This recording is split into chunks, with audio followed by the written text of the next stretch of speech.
So, she don't need sails?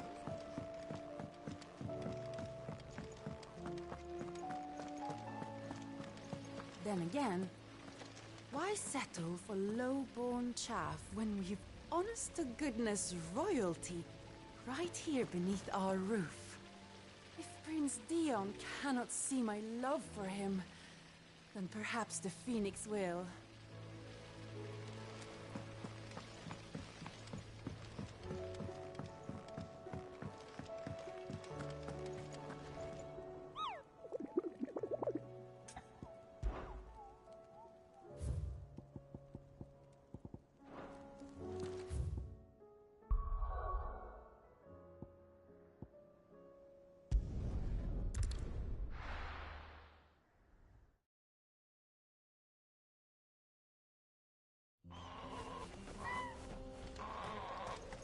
Oh, you're here. August waiting for you inside. Well, go on then. Sir Dravost is still standing. For now, at least.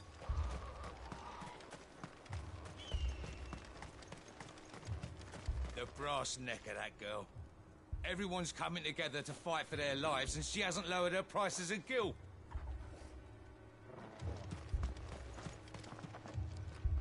Clive! You're here! And the Akashic?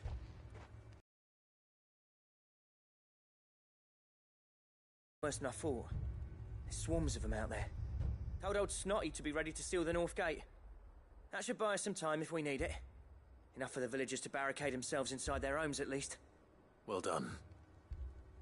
Welcome back, Cid. I'd never have guessed, you know. Not if August hadn't let slip. Who'd have thought that the savior of Dravost would turn out to be the realm's most infamous outlaw? Keen to help us out again? I am. Thought you could sneak off without me, did you? Blackthorn. Oh, what are you doing here? One of the scouts couldn't keep his voice down. Unlike my best mate who didn't think I deserved to know. Zoldan, how long's it been? Long enough for us two to turn into a pair of old codgers, I see. That your idea of an apology? Prick. Don't listen to him. You only did what you thought was best. For the village and that. I did, yeah. But that ain't the whole of it. Vulcan, our master, didn't leave the chiefdom to the two of us. He left it to me. The best blacksmith in Dravost, barring himself, of course. Bloody stupid tradition, in my opinion. If someone's got talent, you should let them practice their craft, not ask them to settle petty feuds and barter for grain. Our master wasted half his life that way. I wasn't about to let that happen to me. So you wasted half of mine instead? You're what Dravost needed. Under me and my precious ideals, this place wouldn't have lasted a year. So I left to devote myself to the work and spare you lot the consequences. I may be a selfish prick, but I only did what I felt I had to. What you had to do was your duty! Even if it meant we all starved? Enough. This is no time for bickering. You can finish beating each other up once Dravost is safe. Fine. I've said my piece anyway. Yeah, so have I. Sorry, Clive. I shouldn't have stuck my nose in. We're short enough on time as it is. Still, give us a mo, would you? I need to get my head straight before any of them Akashic try to bite it off. Prick or not, I won't abandon Dravost to a swarm of Akashic. Just say the word. The villagers know to keep out of sight when the fighting starts. You, ready for the off, then? We can't afford to waste any more time. Right you are. Might be worth having one last word with the scouts, though. Don't want any nasty surprises, do we? Oh, and Blackthorn, you and Zoltan might be better off staying inside the... Akashic on the move. How close are they? Within sight of the walls. And there are more coming up from the mines. What was I saying about nasty surprises? They'll wash right over us if we stay out in the open. We're pulling back behind the gates. Good idea. Get yourselves inside, but keep your weapons handy. Understood.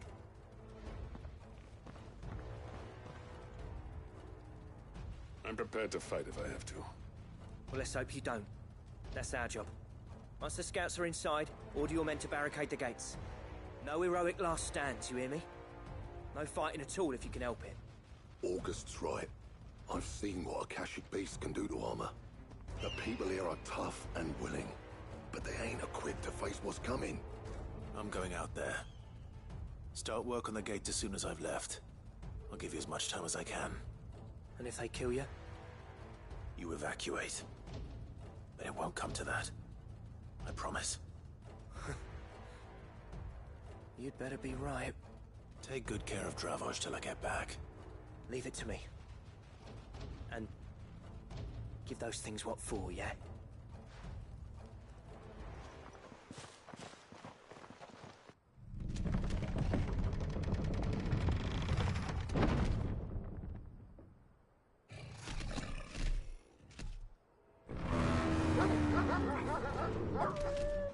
All right. Which one of you's first? Silence, stone!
Is that it?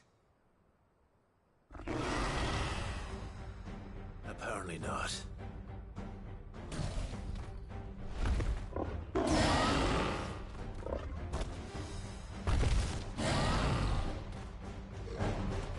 You're not getting past me.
Now, the question is, did I miss any?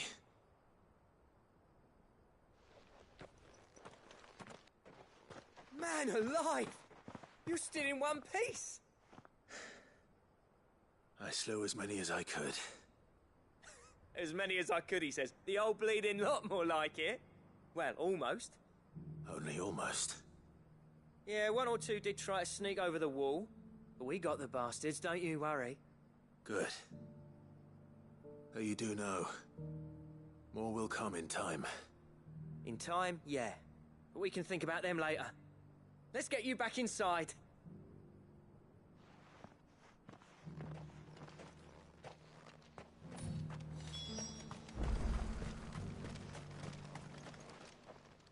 Sid! You're even more fearsome than your reputation. I almost felt sorry for the wretched things. But mostly, I felt grateful. Dravoged won't forget what you did today. I'm afraid I've only delayed the inevitable.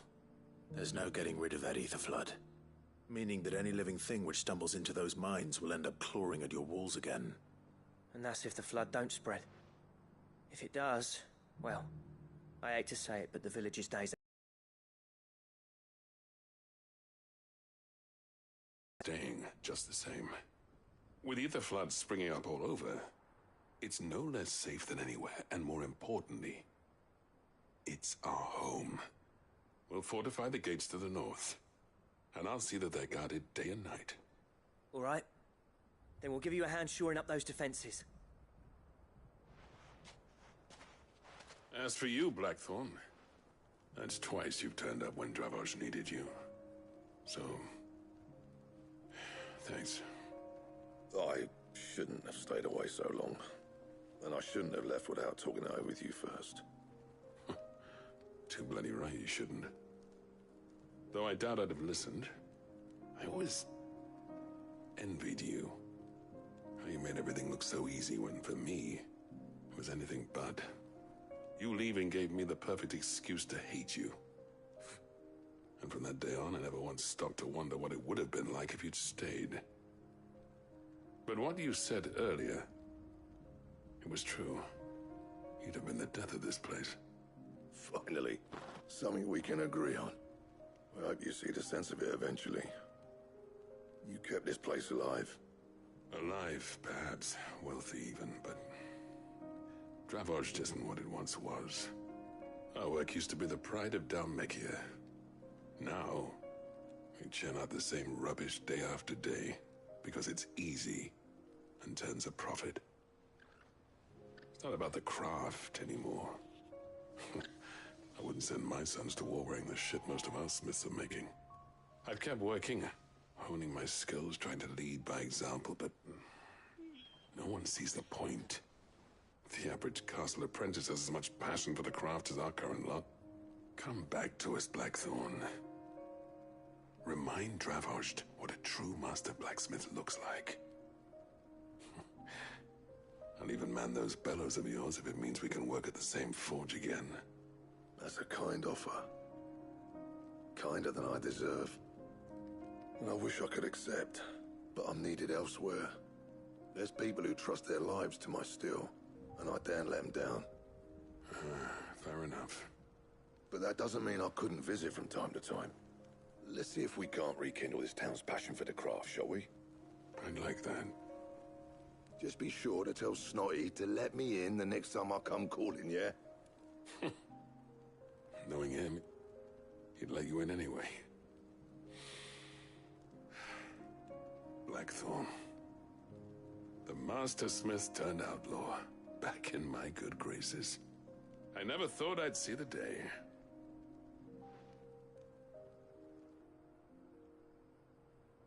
I'd say that went pretty well, wouldn't you? Even better than I'd hoped. Sid, I've got something for you.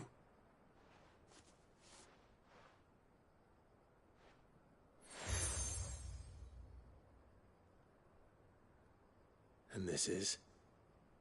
A token of our lasting gratitude. But I'm of a mind to make you a far grander gift. Designs for a certain sword have been passed down from chief to chief for generations. Now hold on, Zoltan. There's a reason no one's made that blade in centuries. There's not been a craftsman equal to the task. I'll admit your cinders make impressive steel, and I've learned to hone an edge Odin will be proud of. But the engravings on that thing are enough to make a jeweler cry. And they're not just for show, either. Have you forgotten what brought you back to Dravoged in the first place? A certain ring? I knew I'd never surpass you with the hammer and tongs. So I turned my hand to a different kind of metalwork. Between the two of us, I'd say we're the equal of any master craftsman ever to have graced a forge.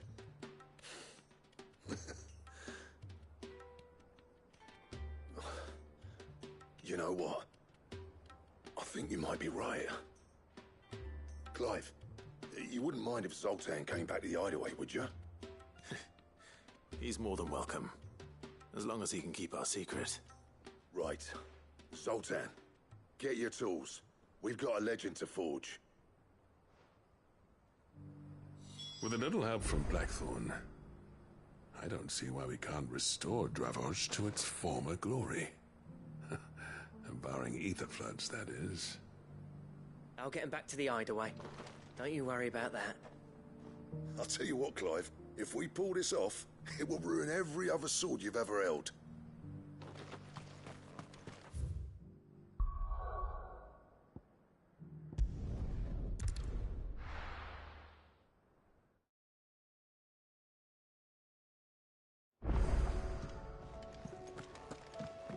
Come back.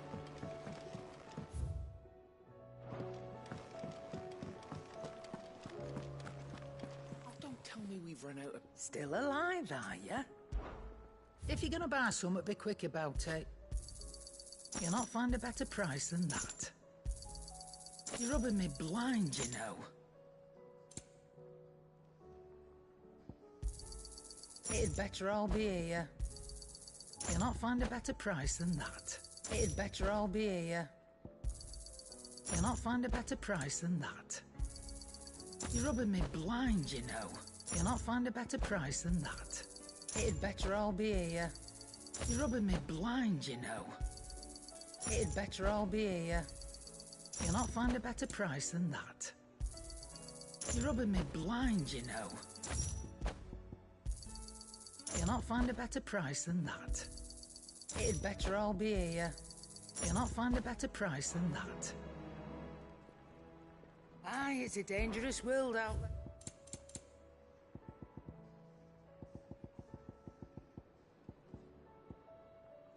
Finished, are you? The stew's awfully thin these days.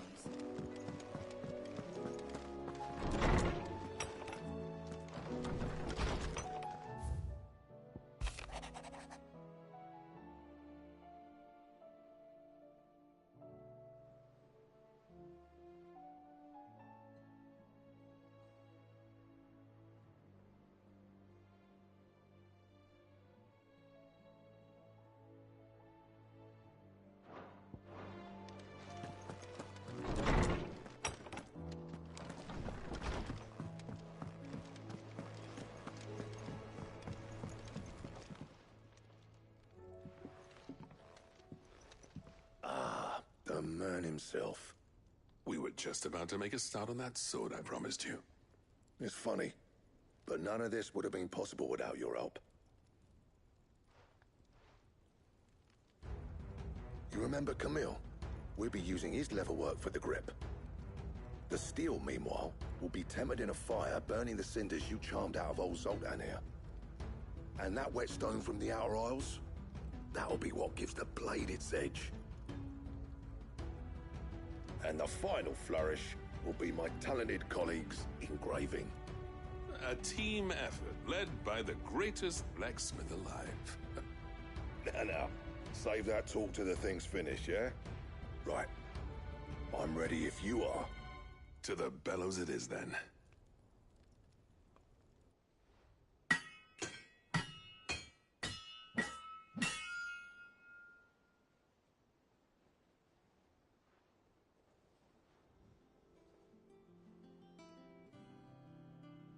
Well, bugger me. We actually did it.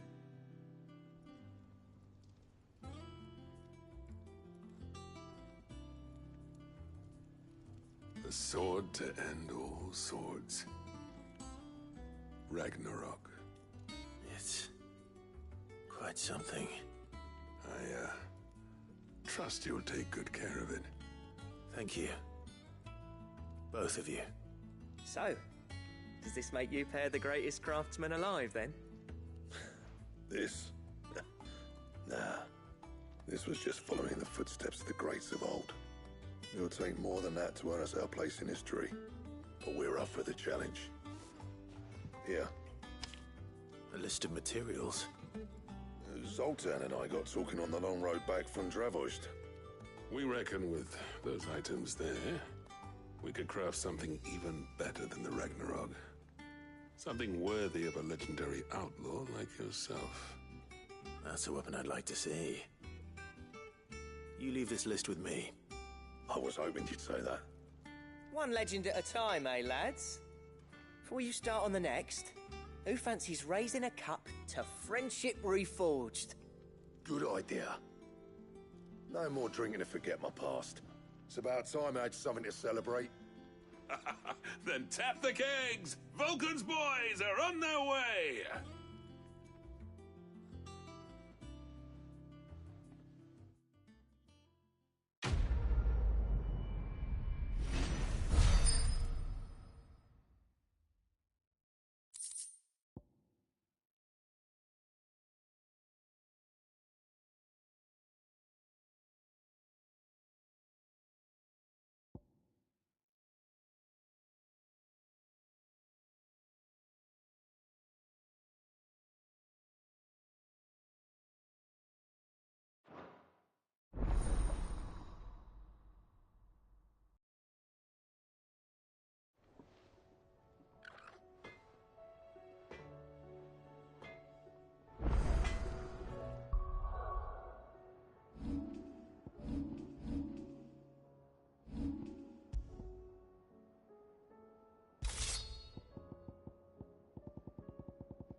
I never fought me, and if it hadn't been for you, we wouldn't. You've been a good friend of me, Clive. The best. I never thought me and Zoltan would ever speak again, let alone work together. And if it hadn't been for you, we wouldn't. You've been a good friend of me, Clive. The best. What do you want?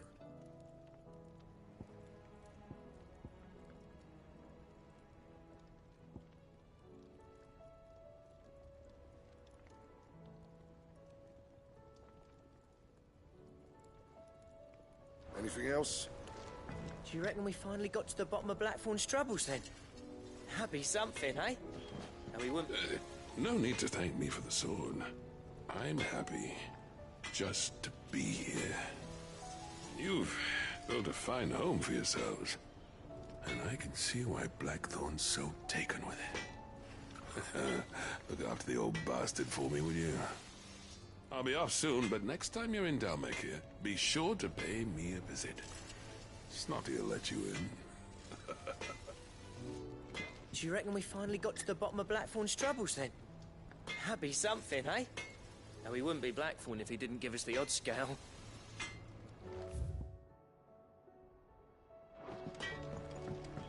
Oh, don't tell me we've run out of Papillon nuts. Come back. Covered in nicks and lumps, the lot of them.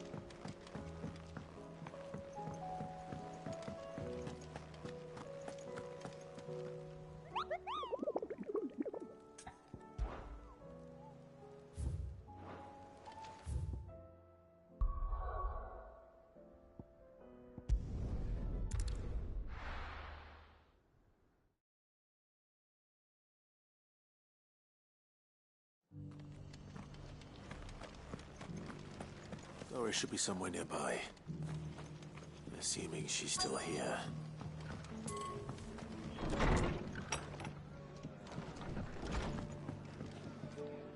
Ah, Clive. I was just about to send for you. I'd like you to take something to Sir Wade up in Eastpool. Seeds for planting. Thought it was about time they started growing their own food. I'll keep providing them with whatever they need in the meantime, of course.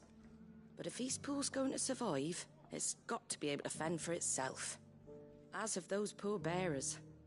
They've lived their whole lives in servitude, but now they're their own masters. Small wonder they ain't got the foggiest how to provide for themselves. So it's up to us to teach 'em. And if you're wondering why you, well, the Wagoneers taking supplies up that way have been coming back with more and more reports of Akashic around the village of late. Sir Wade's putting a brave face on it, but I think even he's starting to worry. And if he's likely to share those concerns with anyone, it's you. All right. Thanks. Wouldn't ask if I didn't have to. There. That should be enough to keep him in Gazal Greens for a few years at least. Gazal Greens? Not the most mouth-watering crop, I'll admit. But they're hardy, they grow fast, and they fill a hole. Better that than something that'll wither away at first frost. And chocobos love 'em too, which is no small thing. When I say all of us need to pull together to get Eastpool back on its feet, I mean all of us. They ain't exactly succulent, but cook 'em right, and they're just about bearable. I'll take your word for it. Anyway, Sir Wade'll know what to do with them. And if he don't, well, I'll go up there and show him myself. I'm sure you will.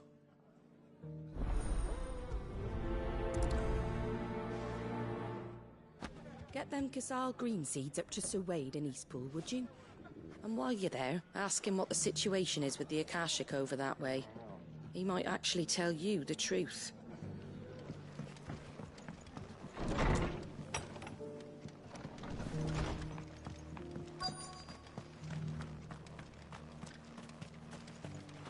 Anything catch your eye?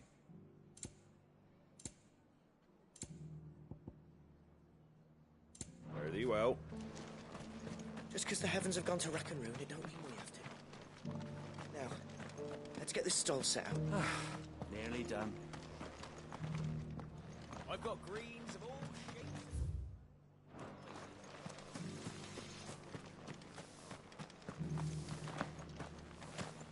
The world seems to be changing so fast lately I can hardly keep up. But what I do know is that there's more bad news than good. You can tell that just by looking at people's faces. It doesn't still hurt, does it? It's been a pleasure, Doris. Just like old times. I'll give your offer some thought, my lady.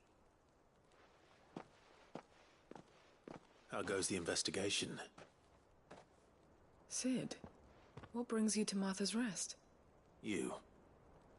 I heard you were out here on your own, tracking our slaver.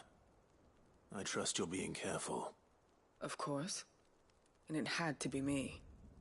The bearers from the Dragon's Eyrie confirmed a long-held suspicion of mine that the slaver we've been tracking is an old acquaintance. She's no fool.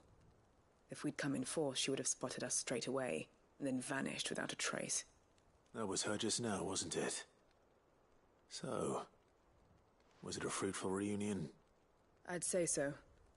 She tried to recruit me. Seems her time in Rosaria is coming to an end. She's abducted bearers from across the region and is looking to smuggle them back into Sambrec. After her brush with those beastmen on the road to Northreach, she hired herself an Imperial escort, which she wants me to join. She's dangerous, Sid, but I think I can stop her. Then I'm going with you. I'll take care of the escort. You can see the bearers to safety. Where are they? The Baum Archers, soon to break camp. You go on ahead. I'll follow once I've sent word back to the hideaway.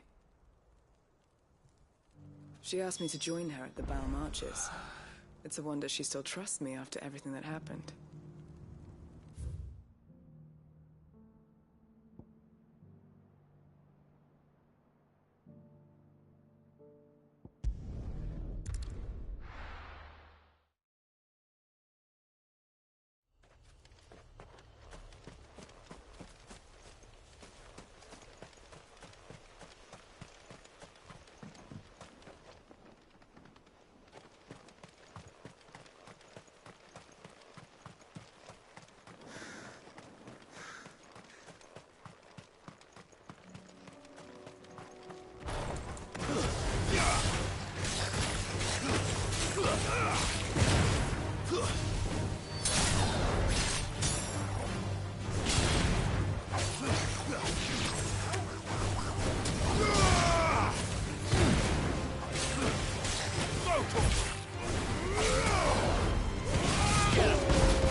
Good girl.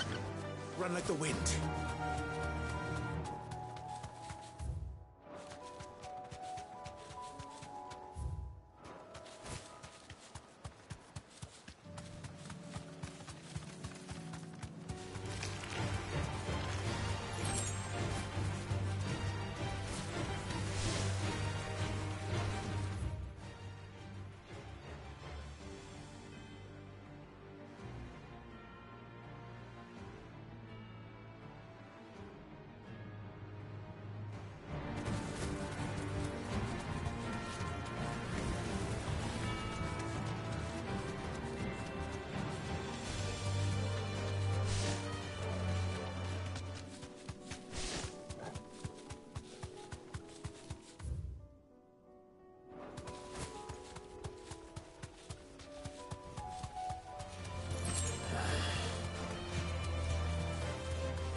I can walk from here.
This one.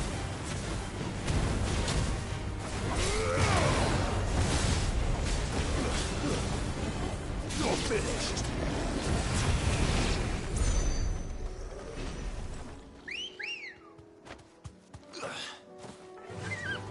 Fly, Ambrosia.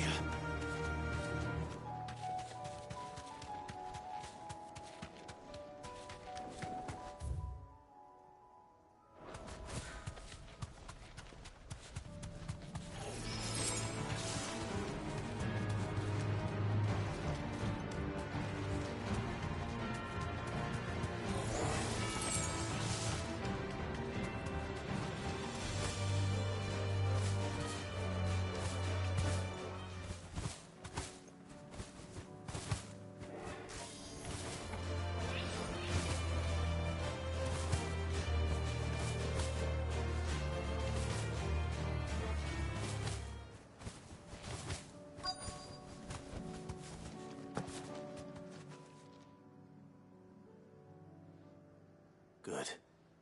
They haven't broken camp yet. How did Doris come to know a slaver, I wonder?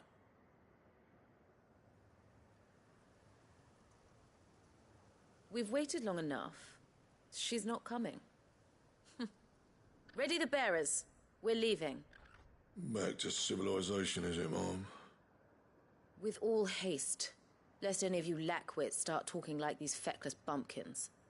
I presume your men are ready. We've suffered too many delays as it is. Any more, and I'll be docking your pay. Yes, Mom. Oh, but before you go, it appears we have company. Kill him. You're welcome to try.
So much for your escort.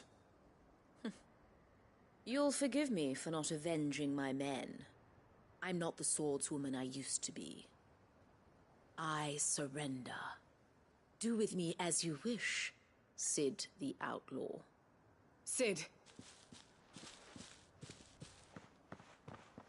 Ah, Doris. I take it you're not here to rescue me from our brooding renegade? You know, I always wondered where you'd vanished to. But casting your lot with this criminal of all people. Better fighting for a cause than killing for coin. I'm sorry, Cid. I should have told you sooner. This woman, my former master, once trained bearer children to be weapons in service of the highest bidder. She raised me like a daughter. And I did terrible things to earn her favor. It wasn't all terrible, surely.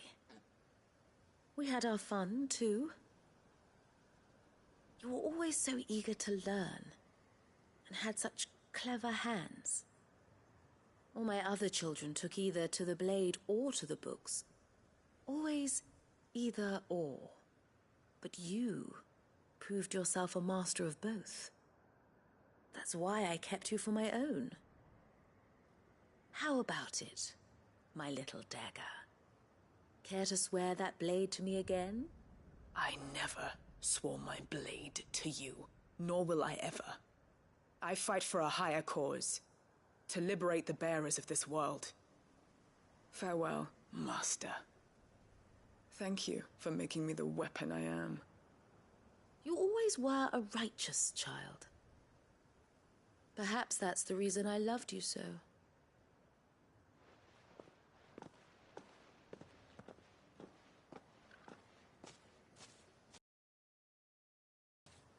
I am not the killer she wanted me to be. Not anymore. And she no longer has friends in high places. The Dame does, though. Her connections at the Imperial Court will see that justice is done. All right. If you're certain. I am. And thank you for everything. Now, I better let these bearers know that they're safe.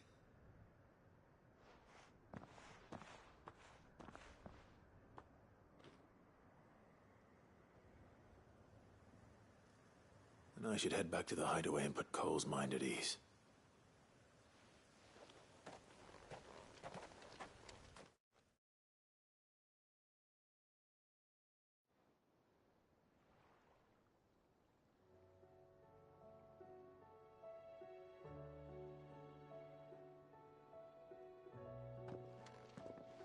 Welcome back, Cid.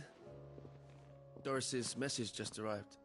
I hear you saved more bearers from being smuggled across the border. With any luck, they'll be joining us in the hideaway shortly. Oh, and your letter. You don't need to worry about Doris anymore. I'd been hoping as much. She mentioned one or two things in her report. So the slaver we'd been chasing all these months was her former master. Wish I'd known. She's been arrested, by the way, over in Sanbreak. Went quietly, or so we're told. And she won't be getting off lightly. The Empire may have no love for bearers, but it's none too fond of black market traders either. Can't have been easy for Doris. I'm sure it wasn't. But don't worry. She'll be all right. I hope so. Suppose you should know, eh? You had quite the past yourself before you came here, or so I understand. Anyway, thanks again, Cid. The Cursebreakers would be lost without Doris. And you, of course. Keep up the good work, Cole.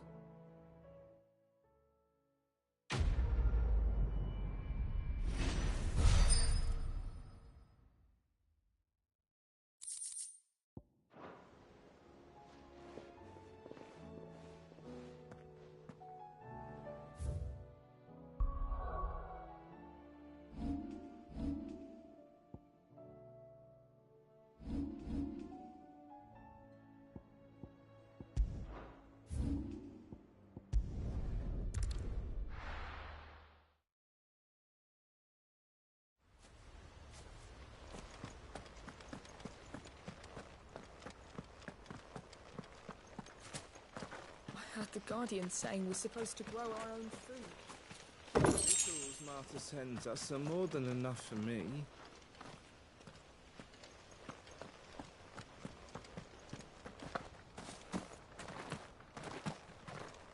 Ah, Lord Rossfield. What brings you to Eastpool? A delivery from Martha.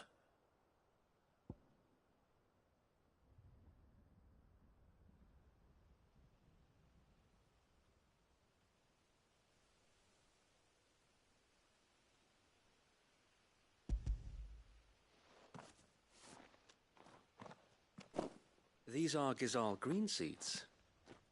Martha's keen to cut the apron strings, then, is she? I jest, of course. You see, I had thought we might be able to revive the old wheat fields, but they'd long since gone to seed, only without the seeds. Martha was hoping he might be able to show the bearers how to plant and tend these, so that they'll be able to fend for themselves. That's not a bad idea. These bearers had only recently escaped their bonds before we brought them here. They know little of freedom, of providing for themselves and their loved ones. Unless we teach them how to live like free men, I fear that all we have achieved in bringing them here is to exchange one master for another.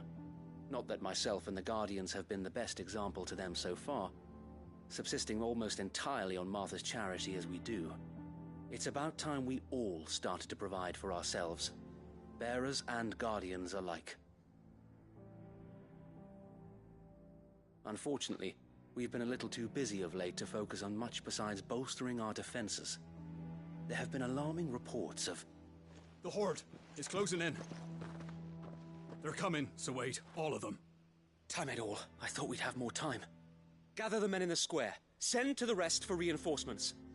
Yes, Sir Wade. The Horde. A Kashek, a veritable legion of them. They've been seen prowling around the northern reaches for a while now. We don't have the numbers to hold back a swarm that size. I had hoped to build a perimeter wall so that myself and the Guardians might be able to defend the village, but... Now you're out of time. Precisely. If reinforcements from the rest arrive before they do, we may just scrape through, but I fear that's rather an enormous if. What if you could call on reinforcements from Eastpool? You mean the bearers? We brought them here so they might live, not die, fighting for their lives. So wait. You said you lack men to defend the village. Are the bearers not men? Do they not wish to see Eastpool saved? Though they may not be trained soldiers like your Guardians, what help they are able to offer could still prove the difference between victory and defeat. You're right, my lord. I will appealed to them.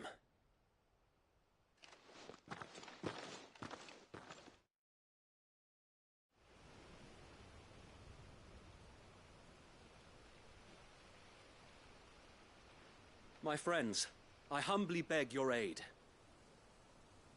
We Guardians are few and our enemies many.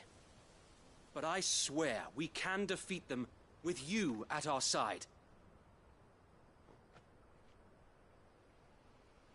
You would send us to the slaughter, to serve as bait for those fiends so that you and your men might be spared. And to think we trusted you. Say what you will, a home is not worth dying for. But it is worth fighting for. Sir Wade fights to give you lot a chance. Just like I do. Just like Sid does. We all wanted to give you a home where you could be free. And you got one, didn't you? This place, Eastpool. This is your village. Your home.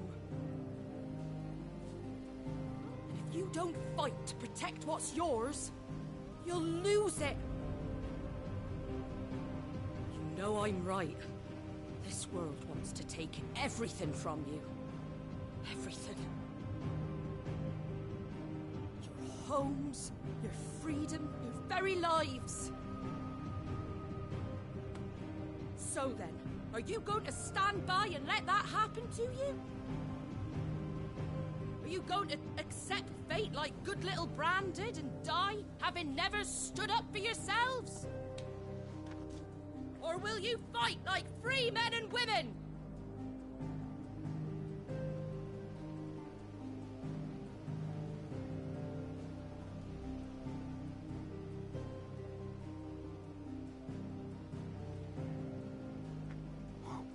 What are you doing? All right. Give me a sword. I never dreamt I'd have a home of my own. And now that I have, I don't want to lose it.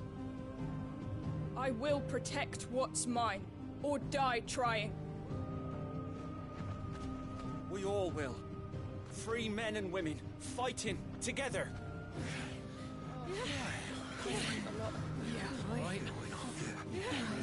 For Eastpool! For Eastpool!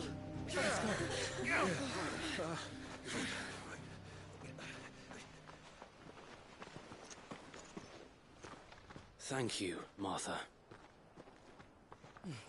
Don't mention it. Just promise me one thing. That you'll show them how freeborn fight. Gladly.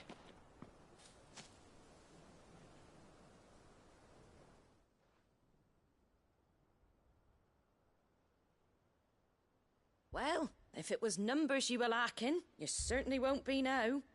Thanks to you. Me? Oh, I just love the sound of my own voice. Lord Rosfield, my lady, we're ready. So what's the plan of action? We'll divide our forces into several small detachments, each made up of guardians, bearers, and guards from the rest. These will position themselves at strategic points around the village. Upon engaging with the Akashik, each detachment will keep the creatures occupied as best they can, steadily retreating all the while. You're going to lure them into the village? I am. We will have neither the time nor the resources to treat the wounded, so injuries must be avoided at all costs. Instead, we will focus purely on defense at first. By coordinating our withdrawal through the use of messengers drawn from among the bearers, we will aim to have the swarm converge at a point of our choosing. With luck, that point will be the village square, the perfect place for our most able warriors to surround them and fall upon them, and for you and I to finish them off. A sound plan, but one that'll require a leader with a cool head and strong nerves to coordinate the retreat. I'd say you have both in abundance, Sir Wade, but you'll be needed. Please, leave the last of the fighting to me. Ha! And let you have all the glory. Sir Wade! They're here. Then you know what you must do. We work together, everyone playing their part, each shielding the other that no man might fall, that Eastpool might live on. For Rosaria. For Rosaria! We've no time to argue, my lord. I'll do as you ask. And I will do as you ask. Suppose we'd better do our bit too then, eh? Right you are, Martha.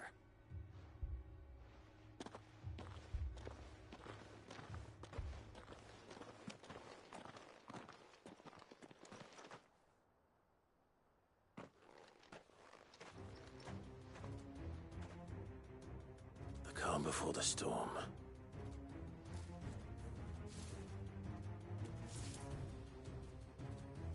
And here it comes.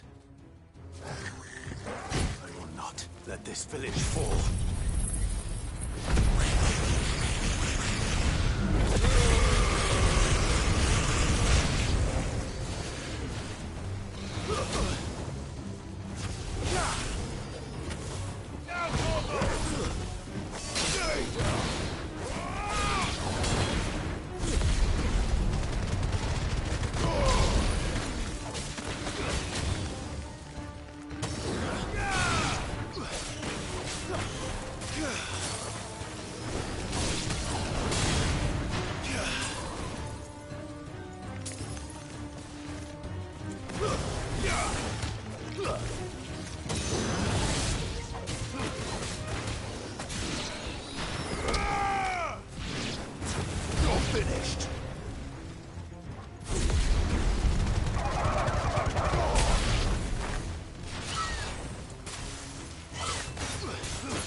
Looks like that's the last of them.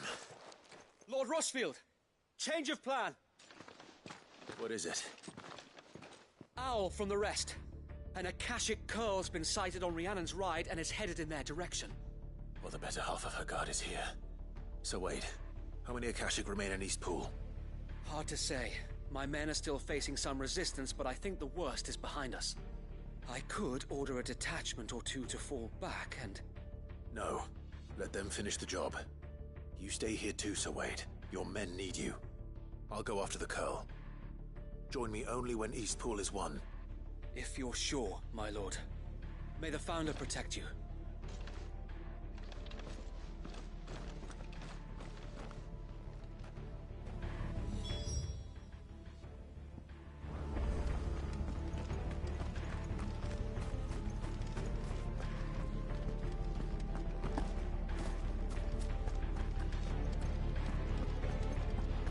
Next one's mine. I might not know that. The Curl was sighted on Rhiannon's Ride back towards Martha's Rest.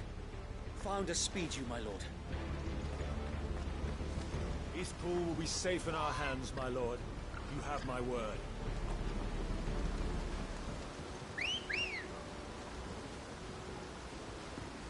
Ready, girl?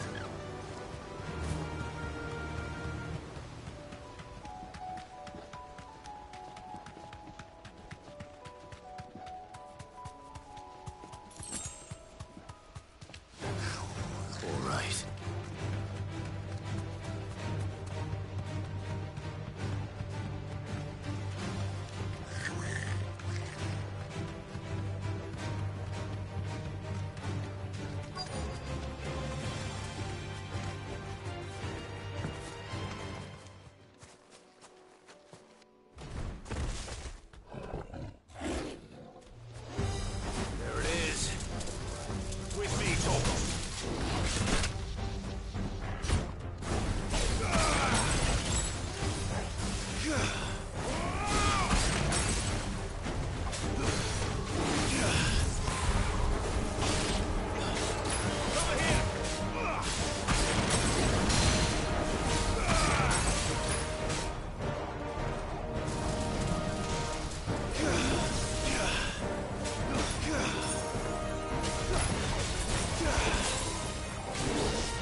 All right. Back to Eastpool.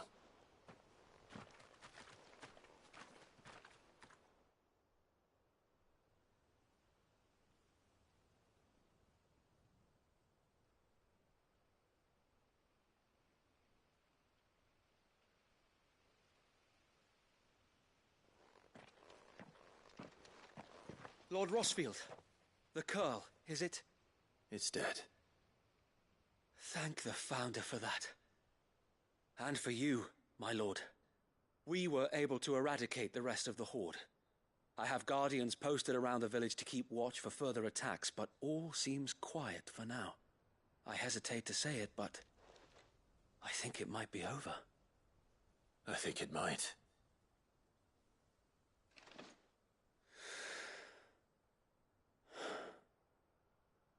We did it. We saved Eastpool.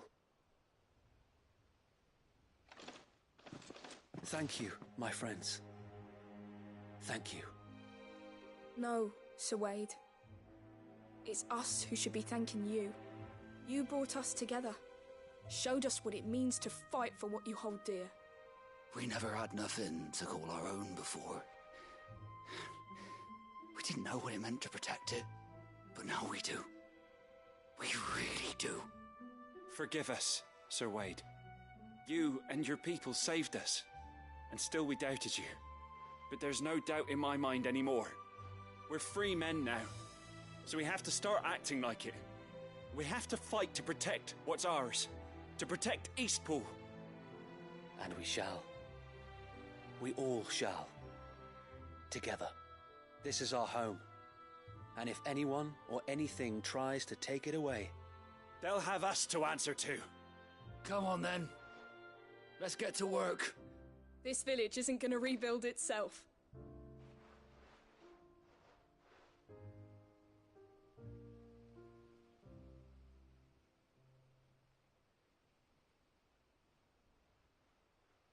They're not slaves anymore.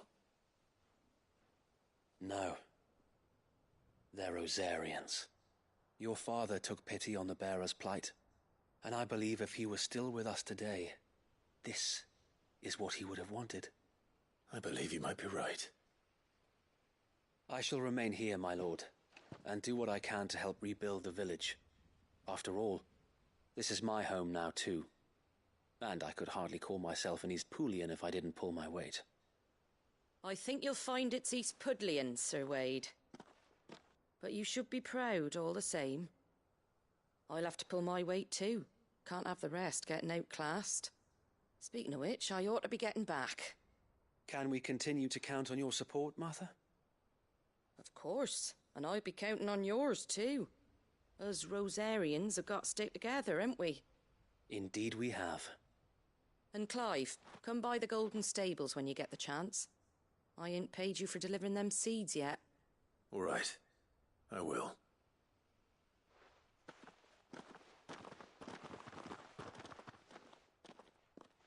Lord Rosfield, do you remember our very first mission together? Clearing the goblins from the Stillwind marshes? How could I forget?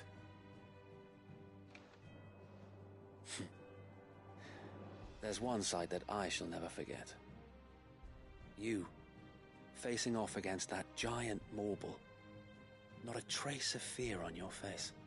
Since that day, there have been more than a few times when I felt like giving up. When the odds seemed so stacked in the enemy's favor, I thought I may as well just lay down my sword and surrender.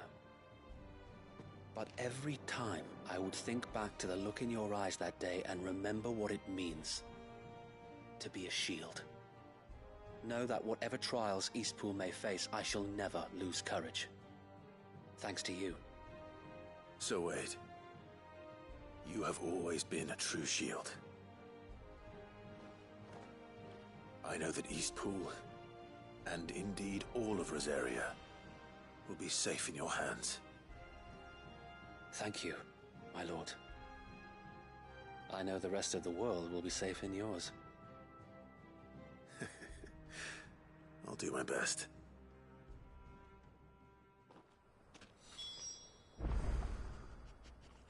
Thank you again for all you have done for me and mine, my lord.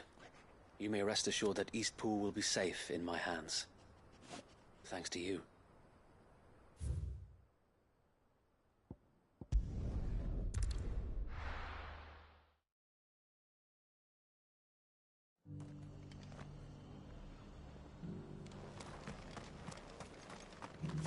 Wonderful creatures, chocobos are. They're fast, strong, loyal, and best of all, they won't balk if you point them into the belly of a flood. Thick skins these birds have. Thicker than most, at least. Now, leave them in a flood too long and they'll turn, sure as eggs is eggs. But a quick dip in and out, and they're right as rain. Which is a boon to a trader like me. Reckon there's enough of Kazakh on the roads to worry about without this old girl turning. The Guardians of the Flame were true friends to the rest.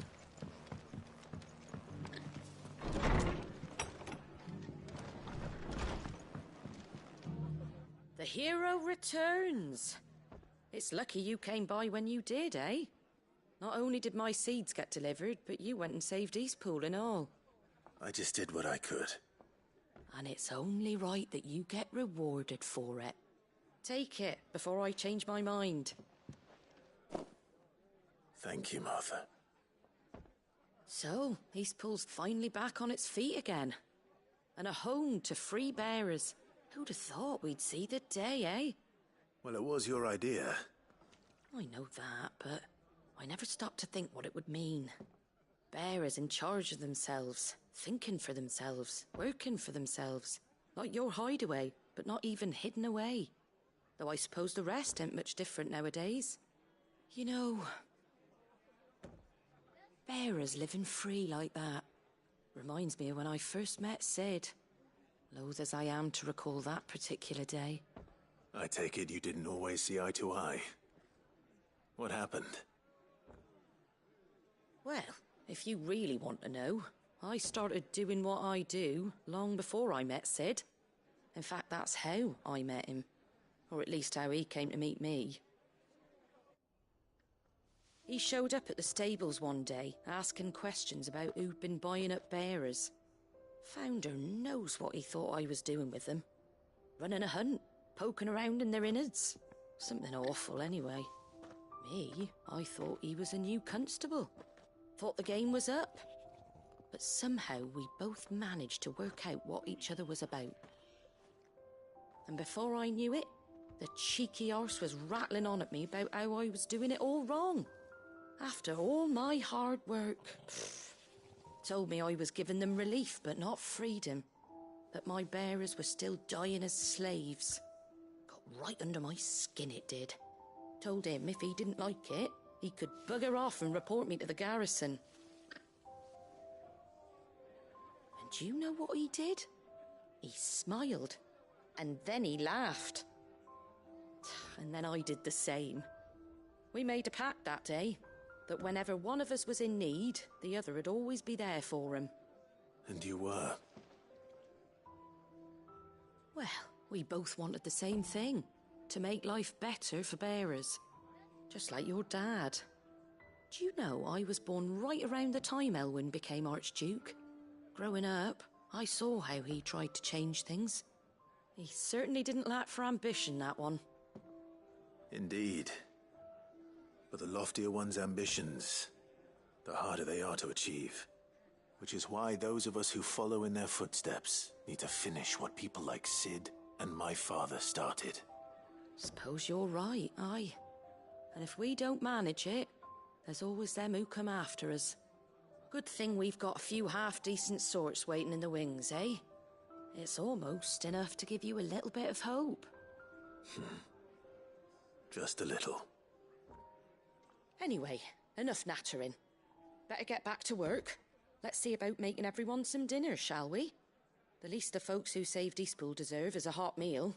And you and me ain't gonna save the world on an empty stomach neither. That sounds like a wonderful idea.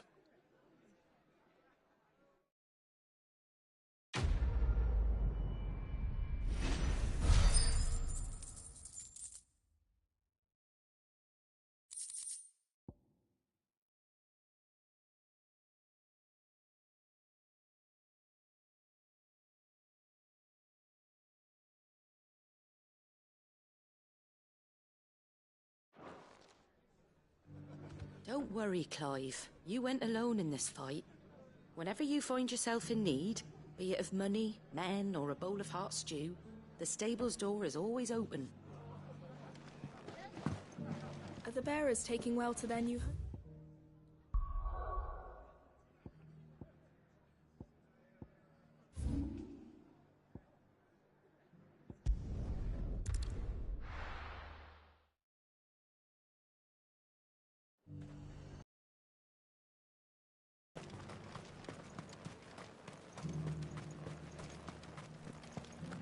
There were ghosts at the gates not days ago.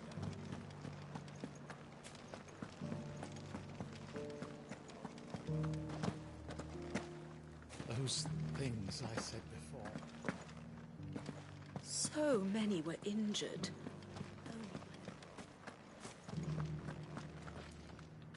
Oh, Clive.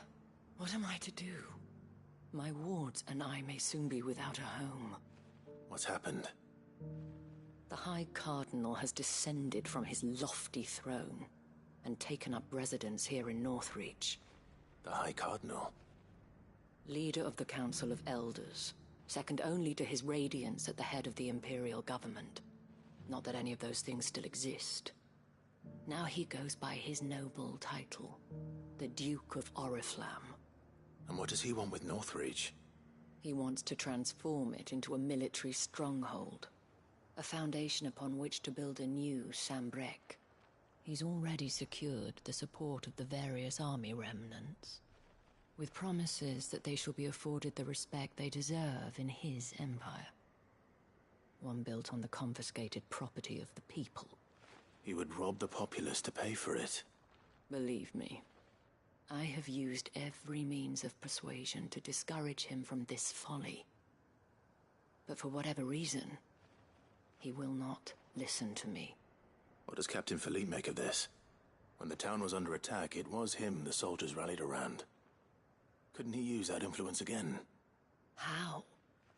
By speaking out against one of the most powerful men in Sambrec. A man whose stated aim is to revive the empire Philippe's comrades swore to serve, and to improve the soldiers' lot within it. The captain can offer them a regular supply of gruel, and an occasional trip to the Vale to help them forget the terrors they face each day. The Duke offers them a vision of strength and safety. No. Any attempt to incite mutiny would cost Philippe the support of his men. If it did not cost him his life. But given the mood around town, mutiny may yet be unavoidable. The people have little appetite for further deprivation. Least of all when it serves only to elevate others. And who could blame them? Clive, would you appeal to the Duke on my behalf? For your services to Northreach, you have the respect of the soldiers, and they will take you to His Eminence if you ask them. And unlike Philippe, no bonds of loyalty prevent you from speaking your mind to the man. Well? Will you try? You could hardly fare any worse than I did. I'll see what I can do. Thank you, Clive. Tell me then, where will I find this Duke of Oriflamme? In the garrison? Overseeing the troops, yes. All right. Wish me luck.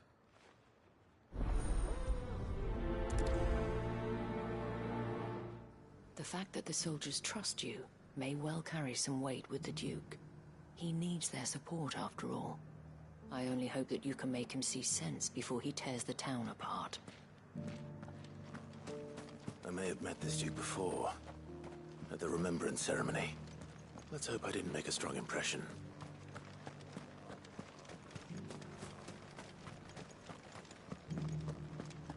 It's heartening to see that the Guard have rediscovered their purpose. I just hope they don't do anything stupid. We've lost enough people to those things.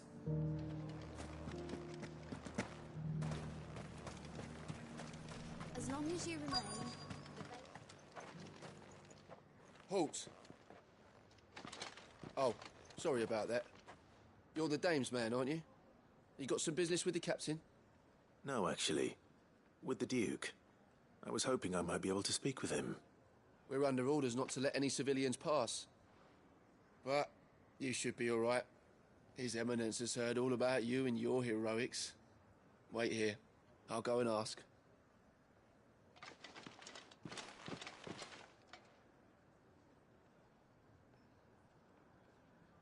So, you are the sellsword who lent his aid to the garrison.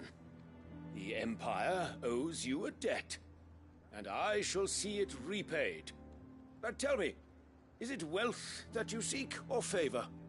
Neither, Your Eminence. I thought only to inquire about your plan to turn Northreach into a stronghold. Ah, I see.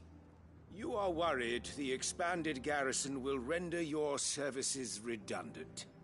Yet you needn't be. A proud fighting man like yourself shall always have a place here. Pride of place, in fact. For too long has the contribution of the noble soldier been under-reckoned. But no more. For it is they who shall see the Holy Empire rebuilt, beginning right here in Northreach. Why here, Your Eminence? The town has been fortunate enough to escape largely unscathed from the recent troubles. Her defenses are sound, and her garrison well prepared. Which is more than can be said for Oriflamme or Twinside. The Empire wants for a capital, and I believe Northreach to be the perfect place. With Caer Norvent as her citadel. Once we have seen to the refortification of both the town and the castle, we need only build a wall around both to create a city that would be the envy of the twins. Plans are already underway for the construction. Soon enough, these thralls shall learn that they are no match for the might of Sanbreque. I fear you underestimate how dangerous these creatures are, Your Eminence. Should they return in force, you will need all the people of Northreach to come together in defense of the town. Something they may be loath to do if they've been deprived of their worldly goods. The people will do as their leaders command. If Sanbreque is to be rebuilt, she will require a functioning government. One whose authority is beyond question. That is why this levy is necessary. So that any man who wishes to join the army might do so and be fed, outfitted, and paid as befits a defender of the Empire. And yet there are those who persist in peddling the treasonous lie that I seek to steal from the people and drive them from their homes. I suspect they're afraid of losing what little they have left. Precisely. The common folk have little and less, and you mean to deprive them of even that. You would sow the seeds of your new empire in your own salted earth. Sabine, we have discussed this. Yes, and I told you then how putting the empire before her citizens would lead only to revolt. Without an empire, there are no citizens. And in yours, there will be only beggars. Is that what Griga wills for her people? Do not take her name in vain, Sabine. I'll come back later. A citizens' revolt. I wonder what the people really think of the Duke's plan. It wouldn't hurt to ask them, I suppose. Let's begin with those on the other side of the wall. Sabine.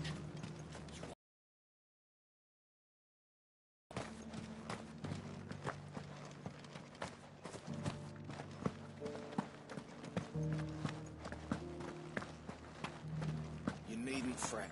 The creatures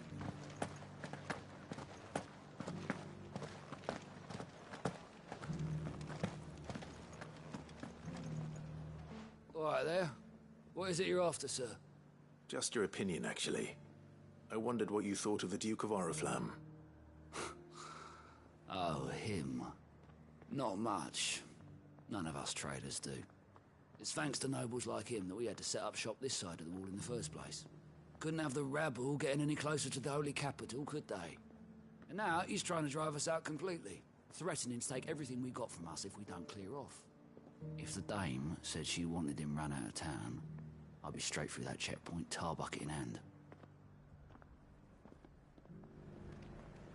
The Duke might have soldiers at his beck and call, but us common folk follow the dame, and no one else.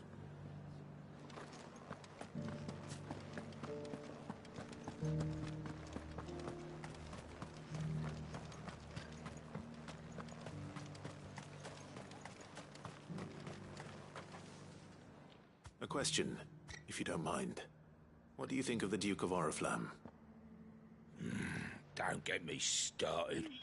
You build a life for yourself somewhere, earning for some noble to turn up and tell you you've got to hand it all over to him. If he thinks his name and his chains give him the right to empty our purses, he's in for a rude awakening. We'll do whatever it takes to keep what's ours. Whatever it takes. If he comes calling, the only thing I'm giving the Duke of Oriflamme's a piece of my mind. Maybe a smack in the gob.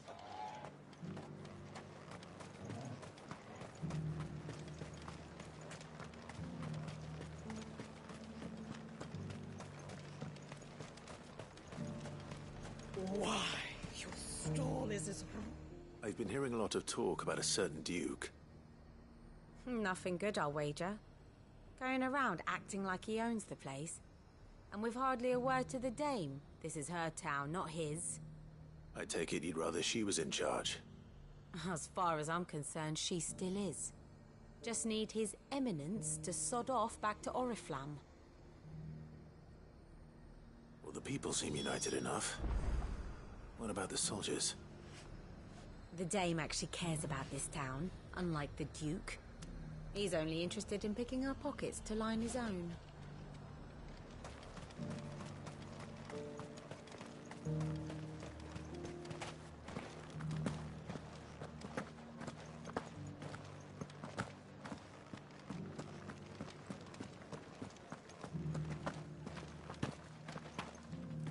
Those things I said before. Excuse me, do you have a moment? I wondered if you'd mind sharing your thoughts on the Duke of Oriflamme. Well, he's made a lot of enemies coming in the way he did. But I mean, look around us. You can see the state the realm's in. The traders might not like having the screws put on them, but if they volunteered a few more of their hard-earned gil before things got bad, maybe they wouldn't have to. I think the Duke's got a point when he says rebuilding the Empire's the best way of making sure we're all protected. And if that means people who don't know one end of a sword from another have to make way for those who do, well, that's just how it goes.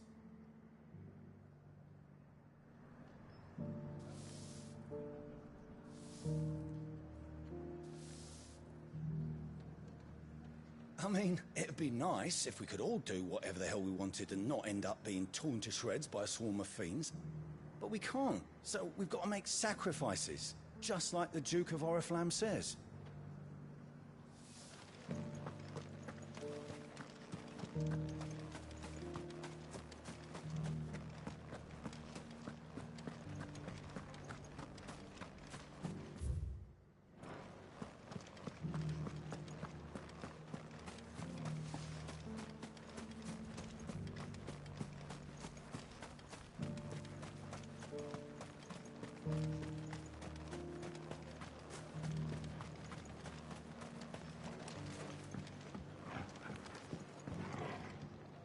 I hear the Duke of Oriflamme plans to turn this town into some sort of fortress. Do you think that's a good idea? It's not for me to say. All I know is that unless the Emperor orders me otherwise, His Eminence's word is law. Look, no one likes all these taxes and tariffs, but empires don't come for free. Once Sanbreque is back on her feet, we'll all reap the benefits. What the common folk don't understand is, this is for them too. Either we turn the Empire back into a force to be reckoned with, or we live in fear the rest of our lives.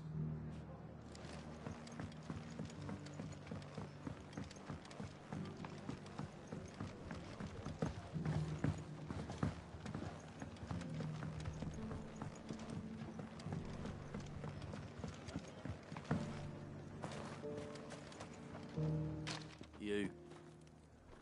You're the one who was talking to His Eminence. On the Dame's behalf, yes. I was trying to persuade him not to take the people's goodwill for granted, but it seems my words fell on deaf ears. What do you think of his plans? I'm a soldier, mate. He tells me what to do, not the other way round. Listen, I've got nothing but respect for the Dame, but I've got a family to look after. That's where my loyalties lie, not with the town or the Empire, but with my wife and children. If the Duke can get us the men and the equipment we need to fight off those blue-skinned bastards, I don't care how he does it. Let's see what Philippe makes of all this. I wouldn't be here today if it wasn't for the Dame. But I'm with the Duke on this one. If turning this place into a fortress is what it takes to protect my family, I'll do it.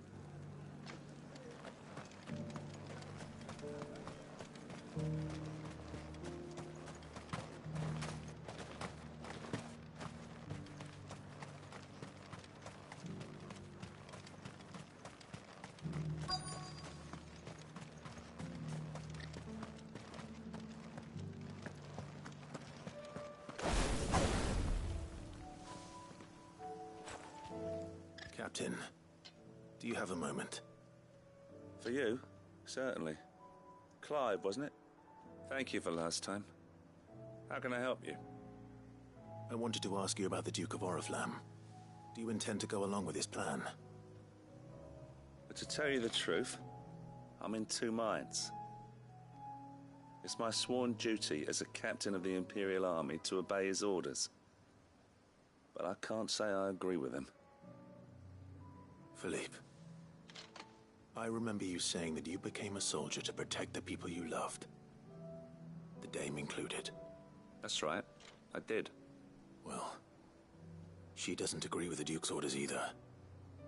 She thinks they could tear Northreach apart.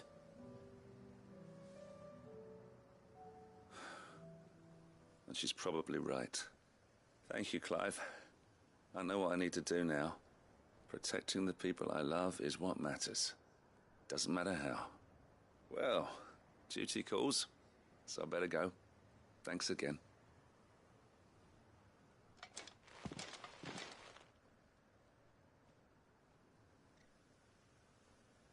It seems Philippe wants to do the right thing at least. I expect Isabel will be pleased to hear that, if nothing else.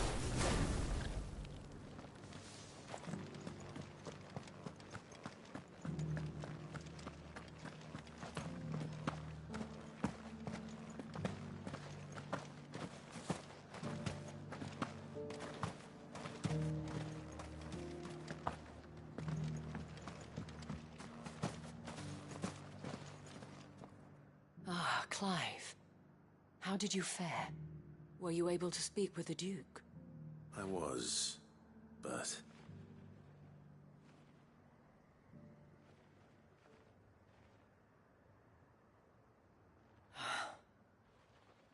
So Northreach is to be a fortress after all. Well, it will certainly help to hold back the thralls. There's no denying that.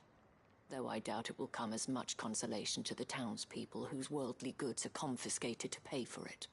They deserve to be heard, Clive. To have a say in this new empire the Duke means to build. Sadly, His Eminence values their obedience more than their opinions, and hopes to reassert the authority of the state. I fear he sees the people as mere pawns on his chessboard to be sacrificed for the greater good. Needless to say, they themselves are of a different opinion, and would rather their destinies were in your hands. The soldiers, meanwhile, are content to follow their orders. And not just because of the Duke's rank, but because of his vision. I thought as much. Had I sworn to protect Sanbreque, I dare say I too would want nothing more than to see it rise from the ashes.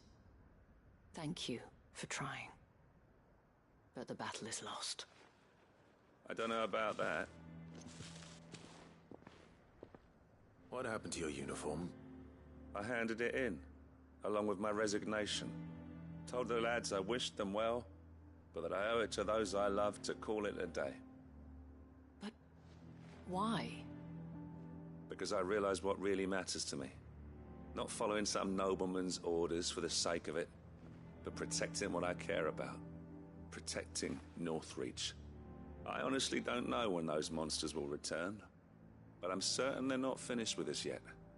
And when they do come back, we need to be ready for them. We need to stand together, all of us. And with you to lead us, milady, I reckon we can do it. It was you who finally convinced me, Clive. There's no point following orders if they go against everything you believe. Indeed. All of us, standing together. That has always been Northreach's best hope, and one which still lies within our grasp. We have only to turn our attentions to the true enemy. Thank you, Philippe, for showing me what I must do. Anything for you, milady. Speaking of standing together, would you mind if I borrowed a few of the lads from the Vale to help keep watch around the town? I fear His Eminence has loftier tasks in mind for the guard. Not at all. Be my guest. Wouldn't be the first time.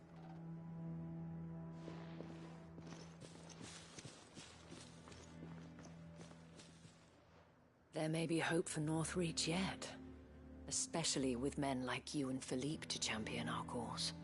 I, for my part, shall continue to work upon the Duke, in the stubborn belief that I might still tempt him into joining hands. But I suspect I shall have to call upon your aid again. Until then, Clive. Until then.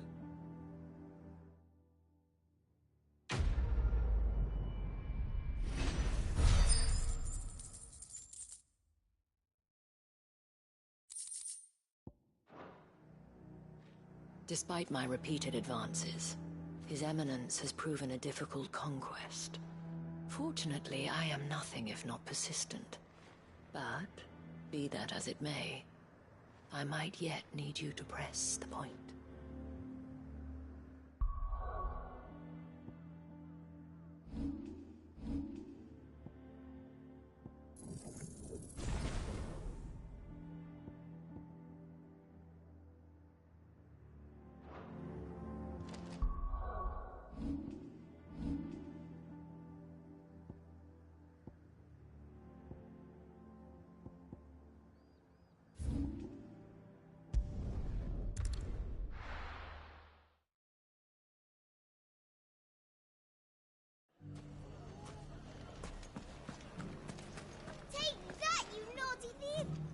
Clive! To what do I owe the pleasure? I just wanted to see how the town's been faring since you brought everyone together. Since we brought everyone together, all is absolutely wonderful. Conrad and Natalie's hands remain safely away from each other's throats, and firmly at the helm. Our stores are full, and the bandits still too disorganized to raid them. Just as the good Lady Jane and Lord Underhill intended. Are you a lord? Lubor's going to be one too. They're going to make him the Lord of Dalimil, because of how he stopped all the grown-ups from fighting. It's the mayor of Dalimil, dear child, and the vote hasn't taken place just yet. But if the people wish me to lead them, I shall. And my first act will be to build a school so that menaces like you two learn not to interrupt your elders. Speaking of menaces, there may be a rather worrying one just over the horizon. May there indeed. I'm afraid the example Conrad and Natalie set in putting aside their differences and presenting a united front might have caught the bandits' attention. And they might have elected to take a similar approach.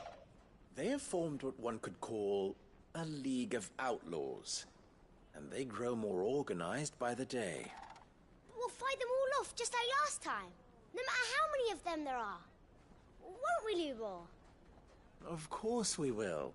If we continue to work together, we can overcome any challenge we choose to face. The longer we avoid facing this one, the more difficult it will be, until the only way to overcome it might be to run for the hills. Our best hope is to nip these efforts at by finding those ne'er-do-wells who have yet to join the cause and ensuring that they never do. Perhaps a certain Lord Underhill might be willing to lend us his aid once more? How could I refuse? Thank you, my lord. Victor will fill you in on the particulars. I have him stationed by the Desert Gate, receiving and collating reports from my scouts. Such an amenable soul. He reminds me of you. I'll go and speak with him.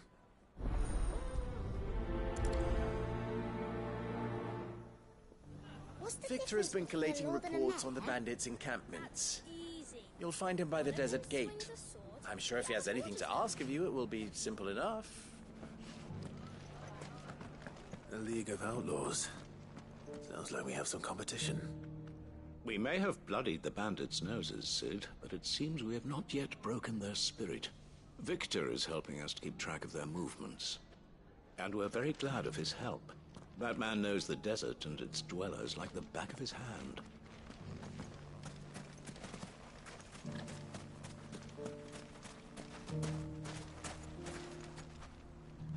Still in Dalimil, Victor?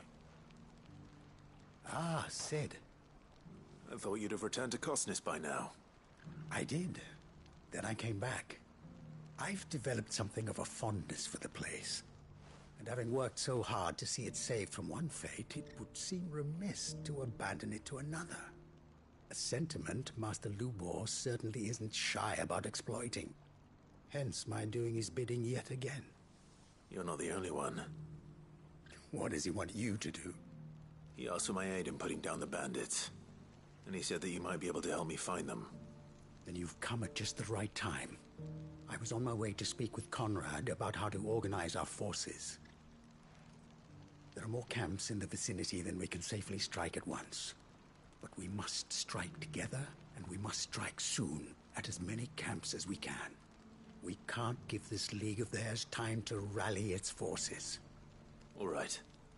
Which camp shall I take? There's one upriver. Just out there, across the dunes. Leave it with me. The camp is in the desert to the north of here. You know what to do.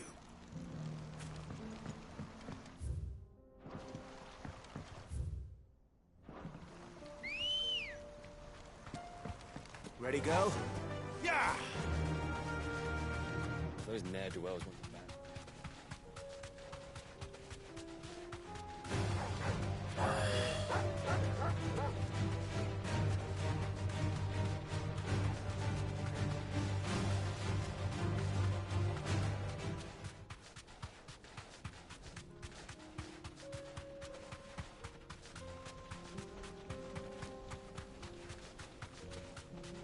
That must be the camp Victor mentioned. Come on then, Toggle.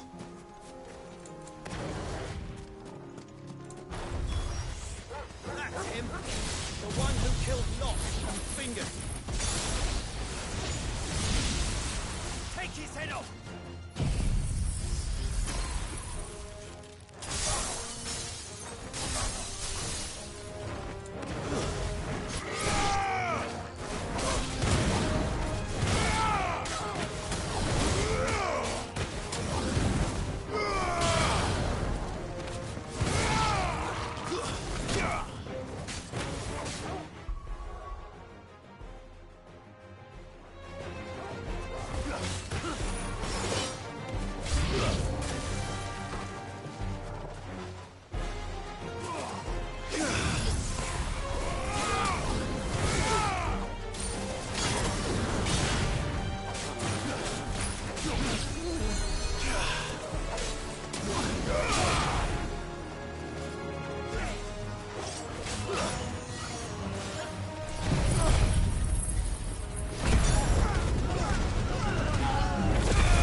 I'd better let Victor know. Cid, where are you? Ah, I see the bandits didn't pose you any trouble. No, but that's not why you're here, is it? No. Something's happened. We need you back in Dalimil. What is it? The whole town's in uproar. They're saying that Lubor is a bearer. What? Seems that one of our parties wasn't as thorough as they should have been.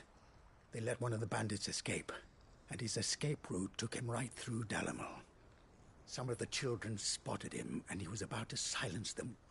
And when Lubor felled him with a bolt of magic, and without a crystal. But that's not possible. It is, if he's a bearer and has been hiding it all these years, which is what people are saying. If he has, well, I wouldn't blame him. No man is branded by choice. Still, all those people see is a man who's lied to them all his life. One who was made a leader of himself when the world believed he should have been a slave. Fuck.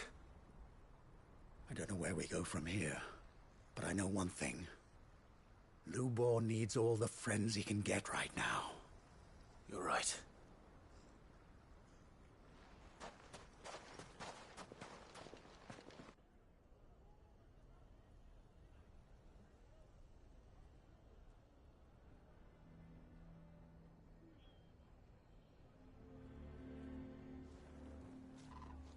And now everyone knows. I made it a habit to keep a crystal close at hand for just such an occasion. And when that occasion arose, I forgot to reach for it. Well, it was bound to come out sooner or later. We're sorry, Lubor. We tried to keep running, but we just couldn't anymore. There's nothing to be sorry for. I rather enjoyed playing the hero for once. All that matters to me is that you two are safe. Look at him talking to his betters like it's nothing. All lies, I'll wager. Just like the ones he fed us all these years. Once people make up their minds, it's hard to change them.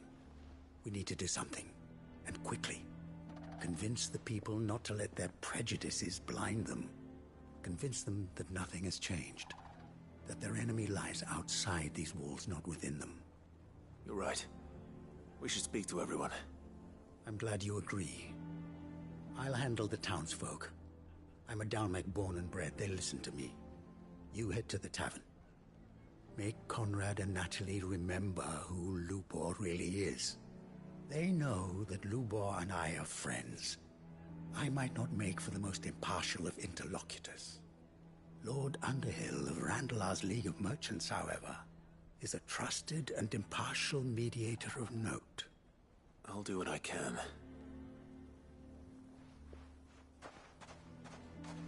Lubor, stay here with the children. I can't promise anything, but we'll try. And that is all I can ask of you.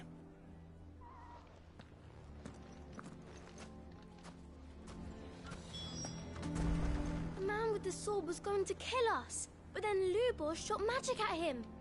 It was amazing. I don't care if Lubor's a bearer. He's still Lubor, isn't he? Thank you, Clive. I'm sure you have better things to do with your time. Why are you taking the bearer's side, Victor? Are you one too? You know I'm not. Just listen. Why do they always have to make such a fuss outside? It's driving away our customers. He knew all along that he was playing us for fools. And we fell for it. We followed him. A bearer.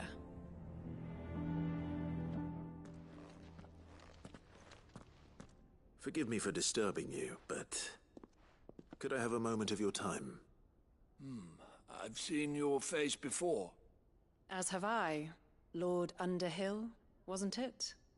Of the League of Merchants. That's right. I wanted to speak to you about Lubor. The rumors that he's a bearer. All true, I'm afraid. He'll never be mayor now. Not if I have anything to do with it. But what of his wares? Bearer or no, his steel is highly valued throughout the Republic. In this, at least, he's done the town a service. Might that not earn him a little leniency? Leniency? He pretended to be one of us when he was laughing behind our backs all the while. I'm sorry, my lord, but he lied to us. He lied to you. He cannot be trusted. So what do you propose? Will you drive him from his home? Close his forge? Perhaps. That is a question for the people of Dalimil, and they will thank you not to get involved.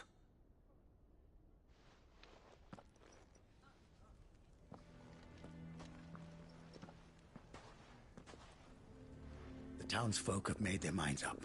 There was nothing I could do. Nor I. Conrad and Natalie refused to consider anything but their own wounded pride.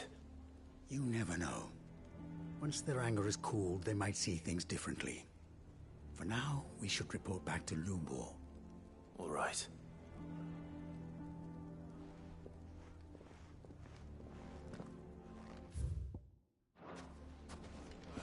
Why the hell would Victor take the bearer's side? I assume the situation is hopeless? There's still hope. But...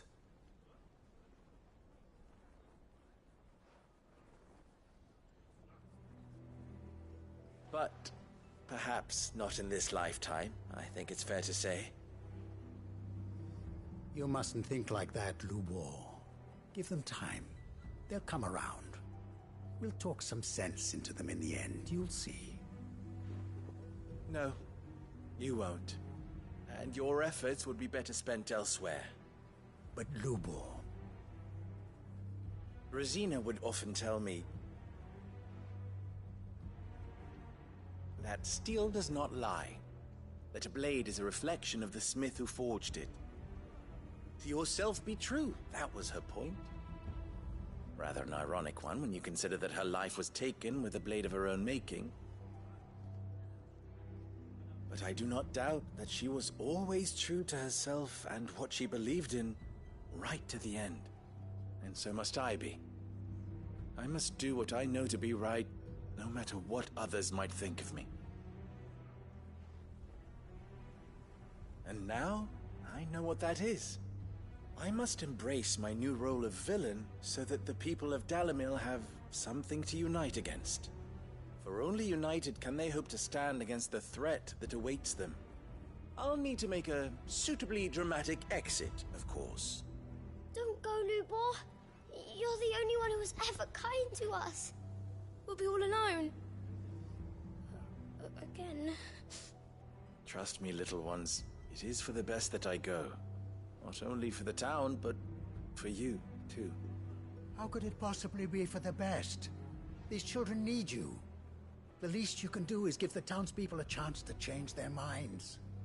I would not take it, Victor. It's over. Over, you say? And so just like that, you're going to throw this town and these children to the wolves? I thought you were better than this. But it seems you had me fooled as well. Victor. Forget it. Do what you will. You sure you're making the right choice, Lubor? Of those available to me, I believe it's the best one. Yes. Ah, but where are my manners? Here. A reward for clearing out that bandit camp. Right then. I have packing to do. If there's anything I can do. Anything. I'll bear it in mind. Thank you.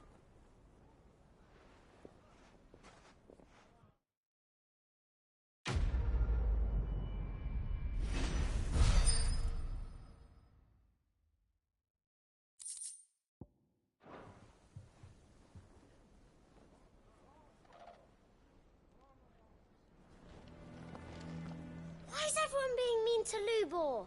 He didn't do anything wrong. I'm going to go with him. Why didn't he tell us? If you're going to try and convince me to stay, save your breath.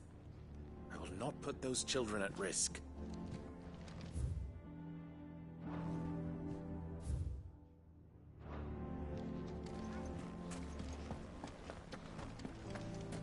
Why the hell would Victor take the bearer's side?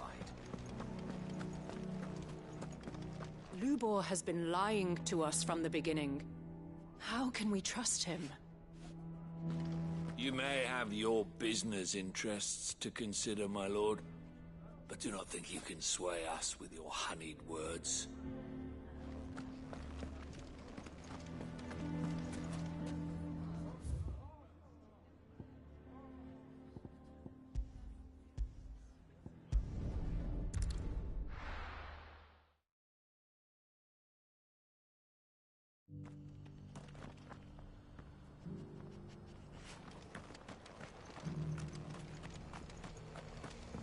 The bearer of the burning quill is within, my lord. Prithee enter.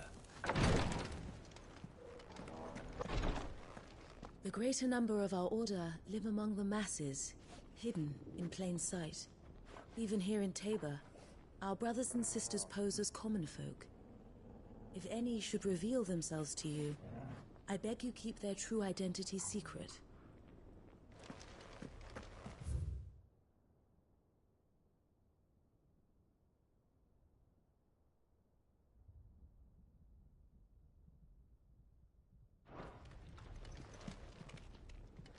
Lord Rosfield, is there aught the Undying might assist you with this day? Perhaps. My brother said that your order was helping him with his quest to uncover Ultima's origins. Have you learned anything of note since last we spoke? Little and less, I regret to report. Be assured, however, that we will not rest until the truth is known.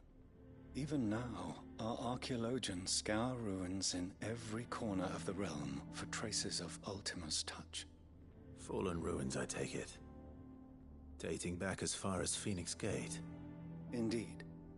Ultima's thralls are oft sighted among the remnants of the fallen civilization, as if protecting the secrets concealed within.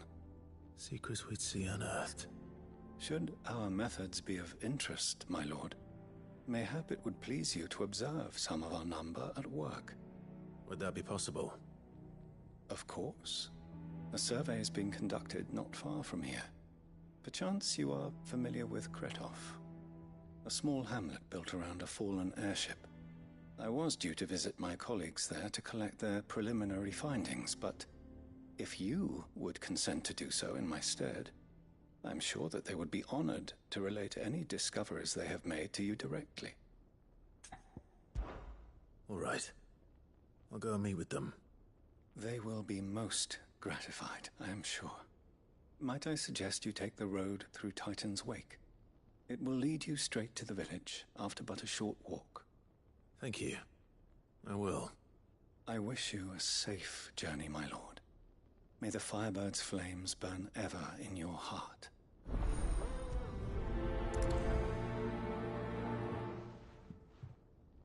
My colleagues await you in Kretov, my lord.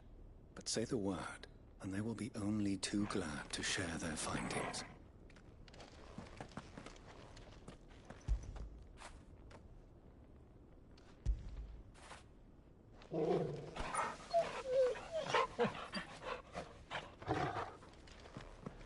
A village built around an airship.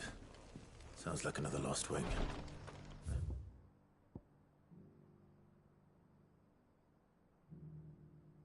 The inhabitants are just as friendly.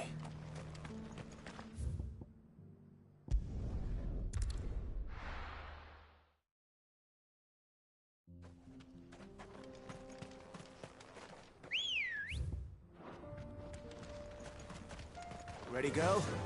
Run like the wind.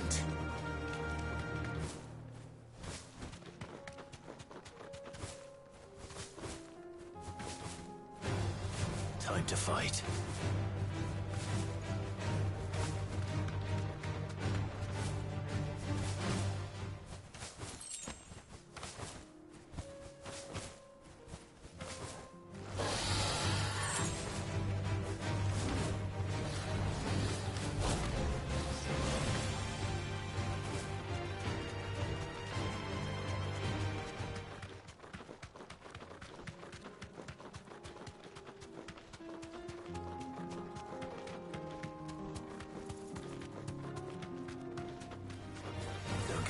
it.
Oh no.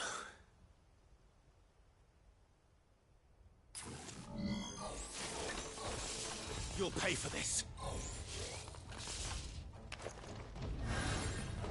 There may still be survivors.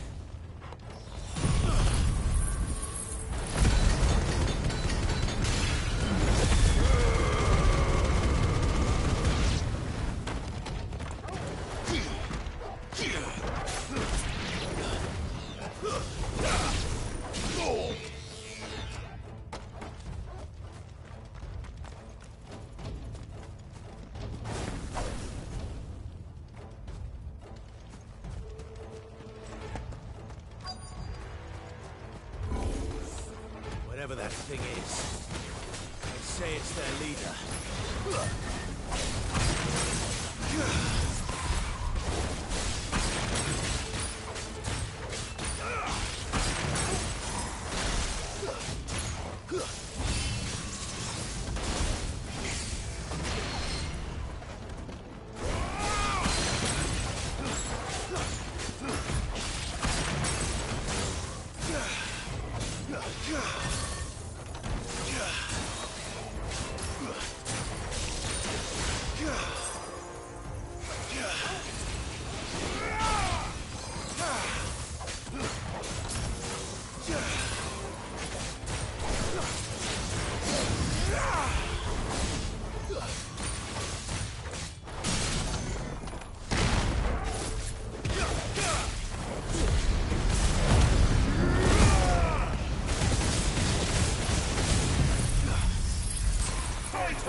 Enough!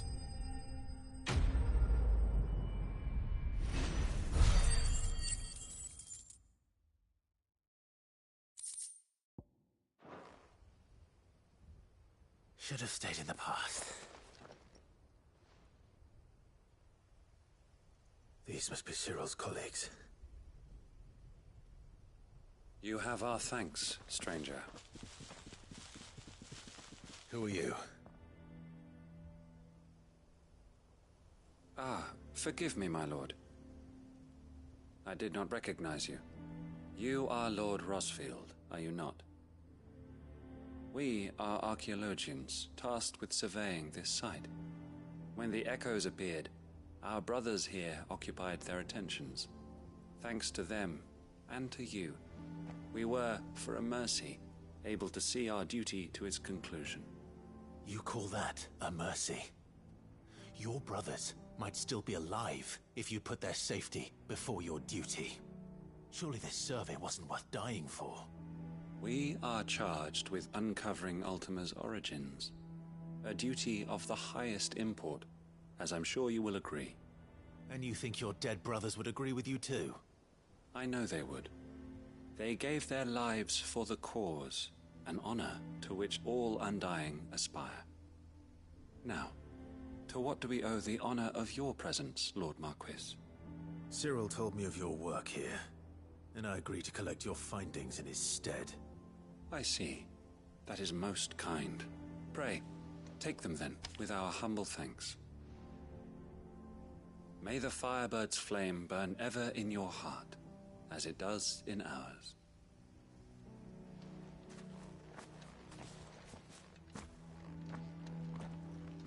It's one thing to lay down your life for another, but for a survey...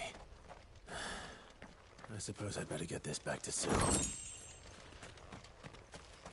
Think no more of us, my lord. Only deliver our findings to the bearer of the burning quill.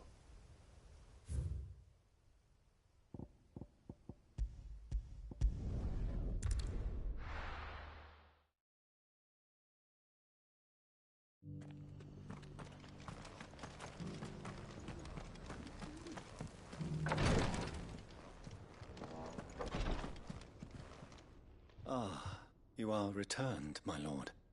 I collected your colleagues' preliminary findings. Here, take them.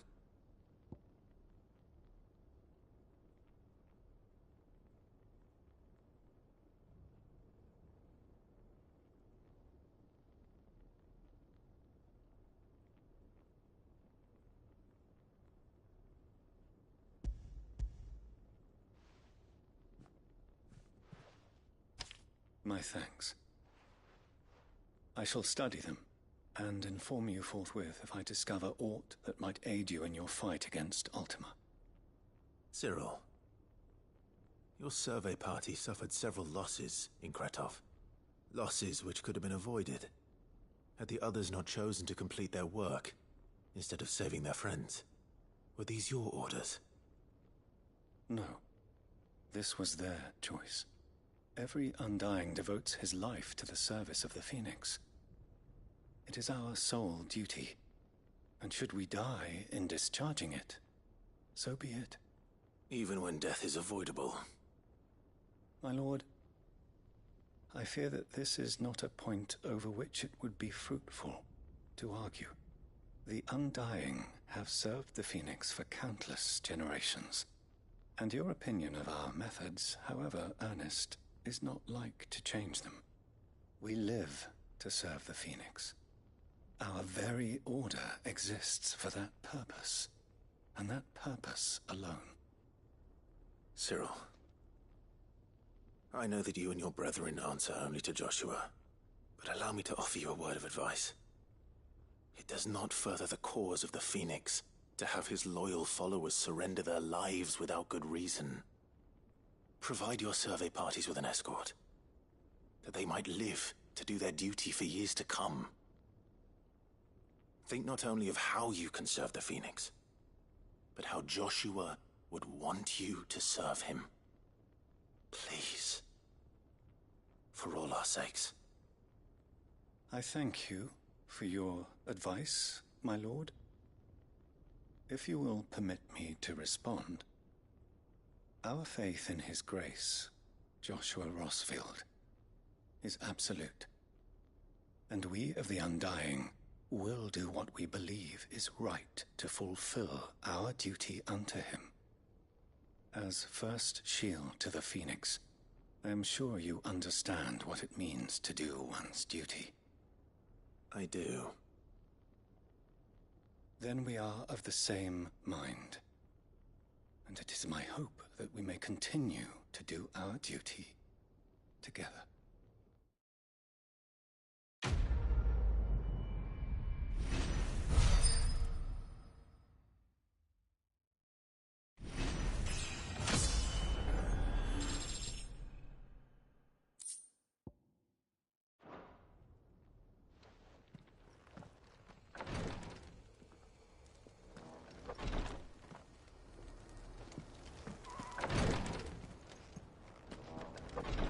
We of the Undying devote our lives to the service of the Phoenix, and you, my lord, are his sworn shield, sworn to protect him from any danger.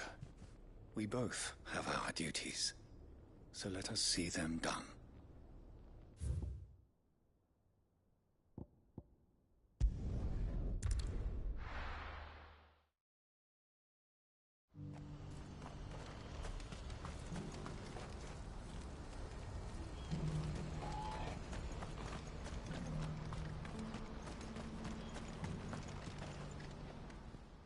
Clive.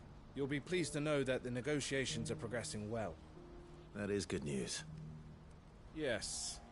Our comrade in Randalar has just sent word that the contract should be signed very soon. But I still have much and more to prepare. It's a huge undertaking moving this many bearers at once. You couldn't do me a quick favor, could you? What is it this time? More wild beasts?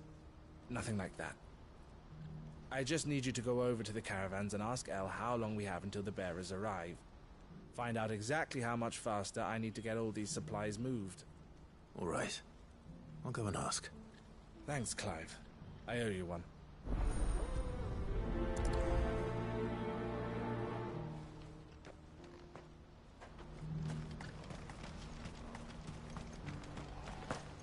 Last I heard, the contract was all but signed.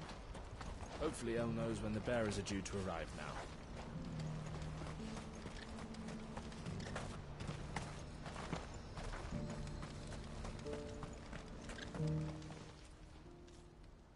Don't blame yourself, El.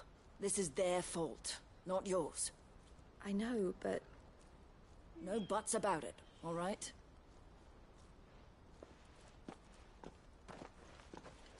Is something wrong? Vonnie came to give me a message from our intermediary.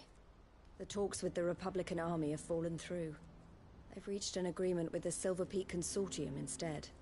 Though prices have fallen of late, we deliberately offered above the going rate to try and deter other bidders. But the Consortium offered double what we did, and the army jumped at the chance. You had no opportunity to make a counteroffer? None at all. And we were so close. El? What's happened? I saw Vonnie leaving. She didn't look happy. And with good reason.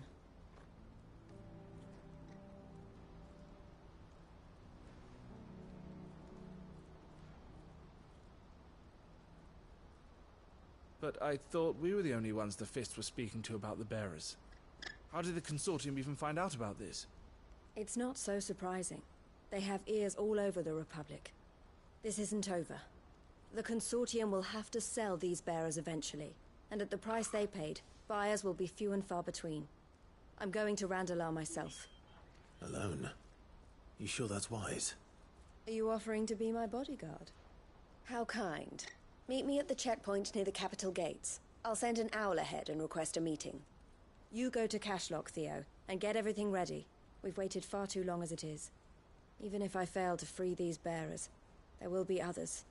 Someone needs to prepare the place and keep any prowling beasts at bay. Oh, and that's me, is it? Well, it looks like I'm following orders till she gets back from meeting the Silver Peak Consortium, who've been doing their best to undermine our scheme. She'll never join them after this, surely. No, she said it herself. She still has plans for Cashlock, even if this one falls through. She means to stay with us, then. I can't say I'm not happy to hear it, but... is this what she really wants? You have to trust her. You're right. It's what she wants now. And if El's off fighting for the cause, I should do my part too. So I bid you farewell and safe travels, my friend. I'll gather my men and leave for Cashlock. We'll make sure the place is well stocked and defended. You go to Randalar and see if you can stop my sister biting the Consortium's heads off. If she won't consider her prospects, someone has to. I'll do my best.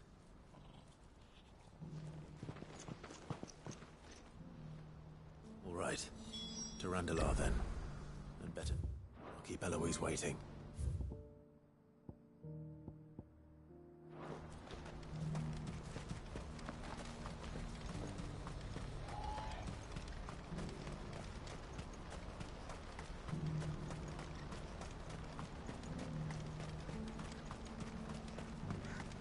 I wouldn't give for a hop.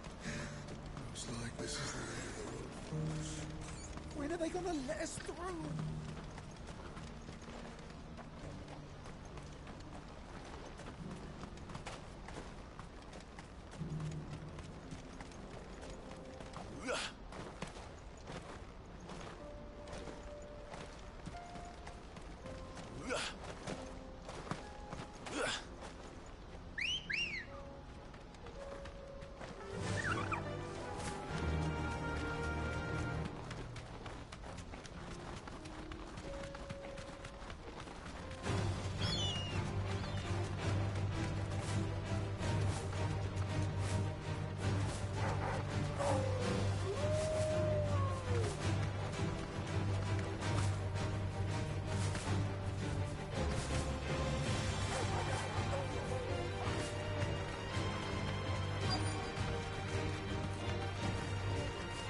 deserve a rest.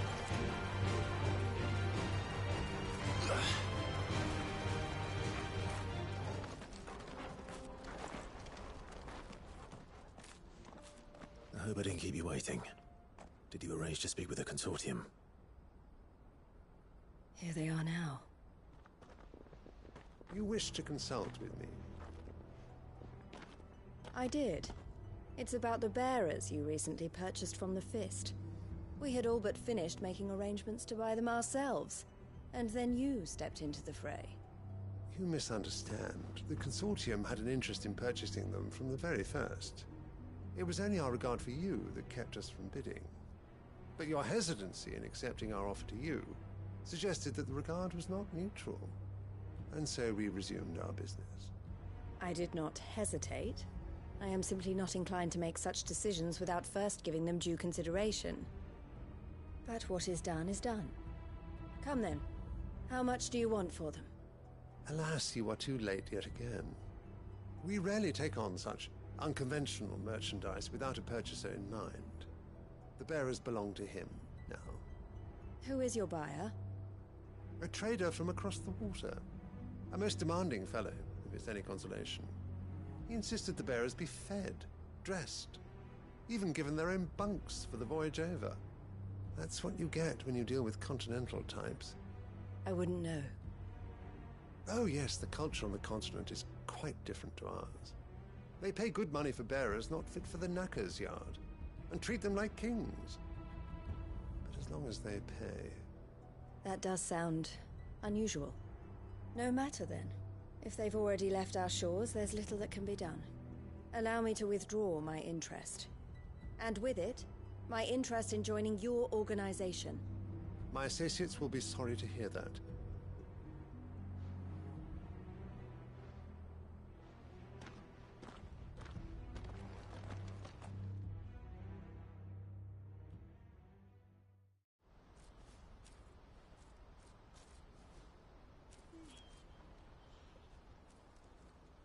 I'm sorry you weren't able to save them.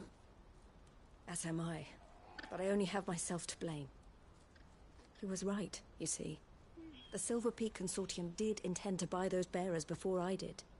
Their representative hinted at a possible purchase when he came to recruit me. I feigned interest in joining them in the hope he might be encouraged to tell me more, and he did just that. As soon as he left, I sent my own offer to Randalar. So you never... No.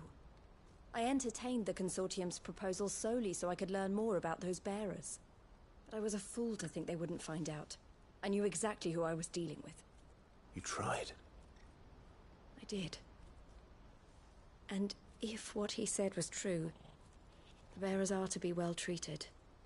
Which is something, at least. But they deserved more. I wanted so badly to see them freed. Eloise! Eloise! Word from Cashlock. The village is under attack. A pack of beasts have come down from the mountains, and there's a dragon at its head.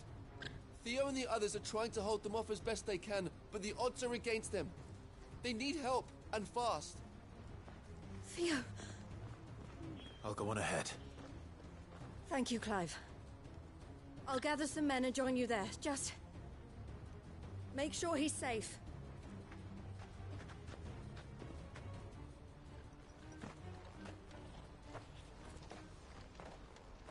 Hold on, Theo.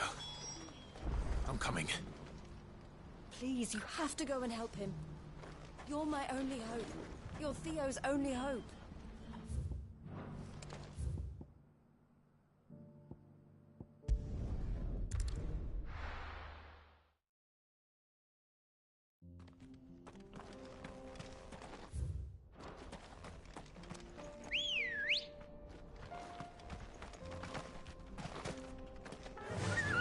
Fly, Ambrosia.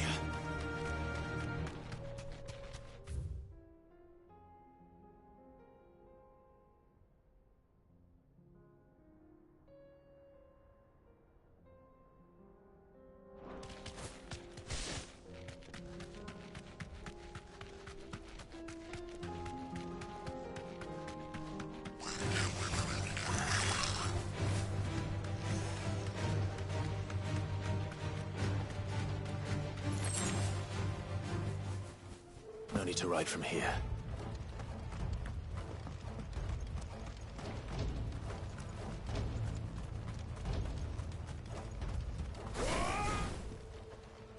Where's Theodore? Upriver!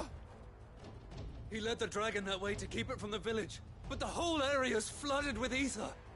We just have to pray he makes it out in one piece. I can do better than that.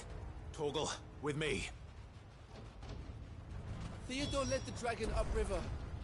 God's help him. I only hope he's still alive. There's an ether flood up ahead. I know Theo's a bearer, but even he can't stay in there forever.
Creatures have already turned.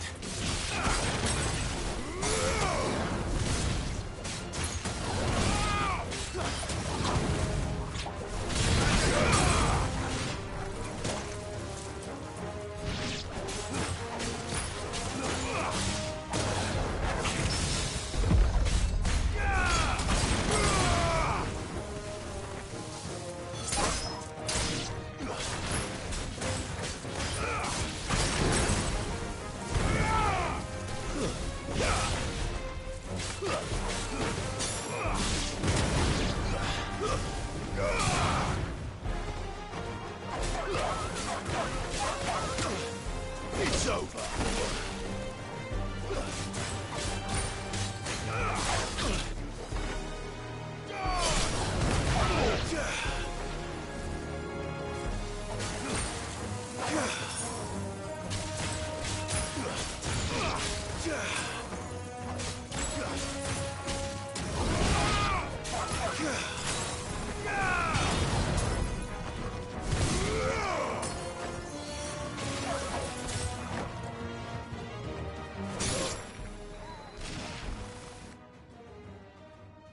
Can't waste any more time.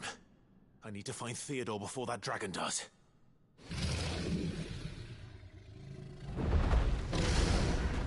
Looks like it's found me. This thing's turned as well. This isn't going to be easy.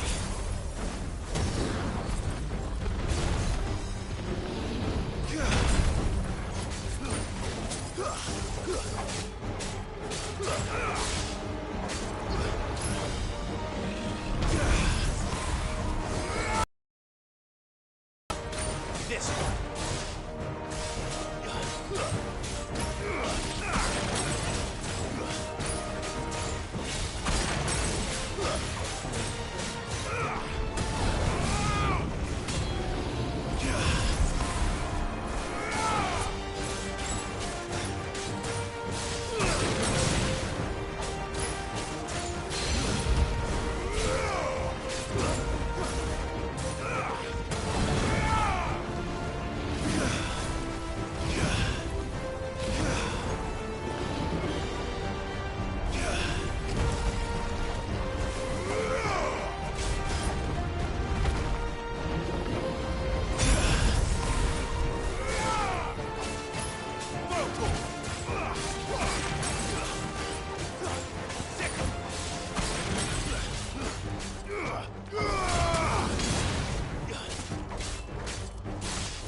Theodore, you had me worried for...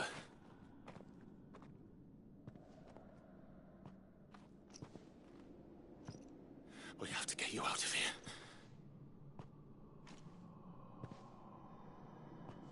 I think it might be a little too late for that. Bearer or no, there's only so much ether a man can take, and that Drake just wouldn't let me leave. You have my thanks, Cid, for finishing what I could not. For keeping Elle's dream. Theodore!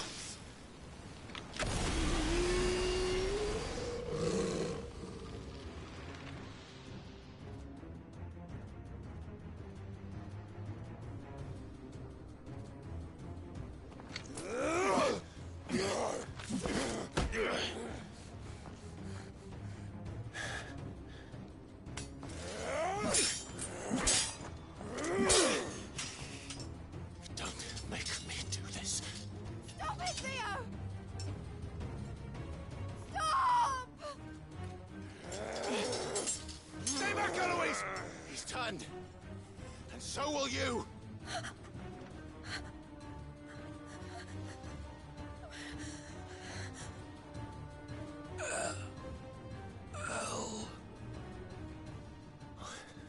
Theodore.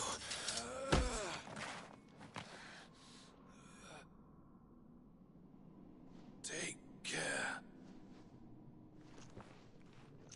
of my sister.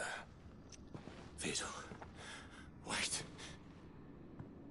Goodbye, Elle.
Thank you, Clive. I think I'll be all right now. That was true bravery he showed. Leading the dragon away from the village like that. His first instinct was always to protect people. To put others' well-being before his own. And now he's gone. Because I sent him to that place. Against his will. It wasn't against his will. He was ready to do whatever it took to show you he could stand on his own. So that you would finally be free to live your own life. To live my own life? He never could come to terms with the choice I made. What exactly happened? You once told me Theo was the first bearer you ever helped.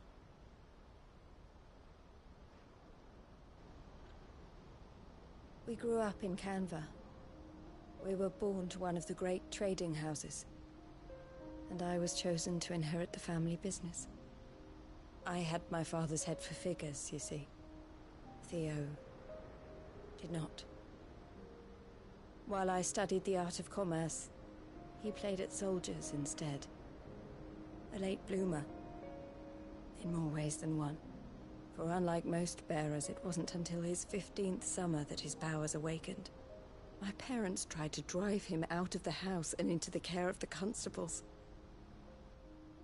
But before they could, I took him into mine. Theo told me something else. He clearly admired your devotion to the cause of freeing others like him from slavery. But he said you deserved a better life than this. He wanted to free you from what he called your bonds, just as you freed him from his. I would be lying if I said I had not wondered from time to time how much easier my life might have been if I had allowed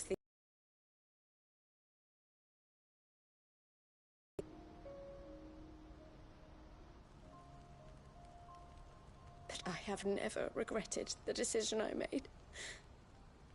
Being with my brother meant more to me than tradition or reputation. I only had to look at him to remind myself of that night and the choice I made, and the fact that I would make the same choice again in a heartbeat.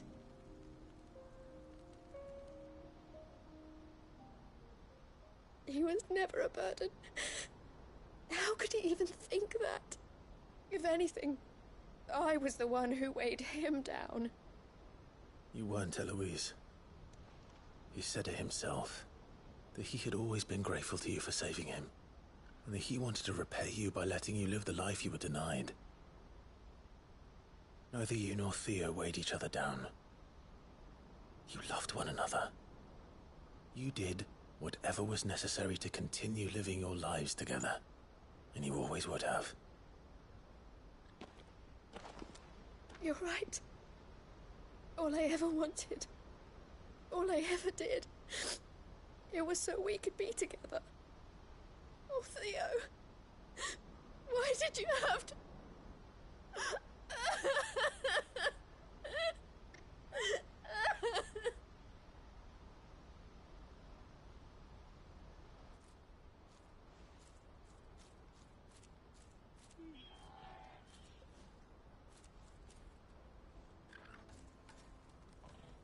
I know Theo wanted me to move on, but I'm staying here at the Crimson Caravans to continue our work. We can make a difference here. We can help people, save them. I need nothing more from life than that. So I'll carry on doing what we do, ensuring that goods, people, bearers get where they need to be, bringing smiles to people's faces just like we always have, and to Theo's, wherever he is. This is the life I have chosen, the life I will always choose. I've made a choice of my own, to continue helping you however I can, whenever you need it. Thank you, Clive.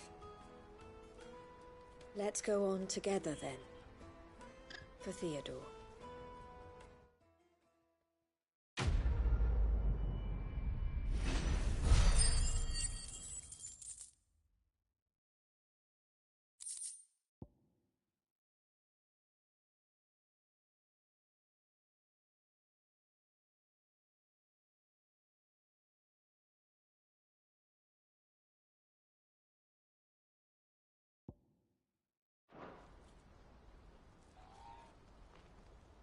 The Crimson Caravans is my family business now, and I would not exchange it for the world. I brought Theo here to be safe, and I have never looked back since.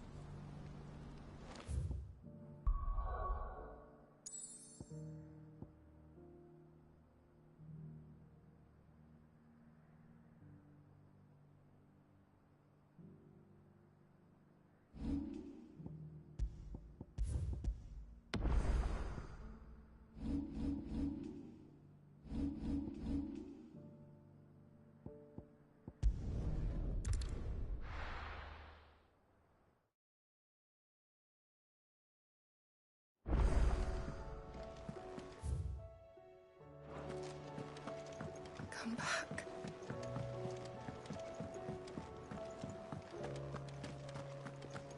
The stew's awfully thin these days.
covered in nicks and lumps, the lot of them.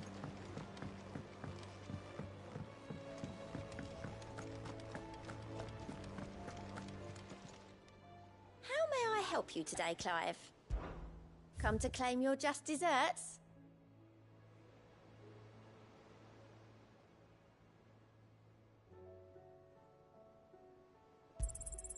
You earned this.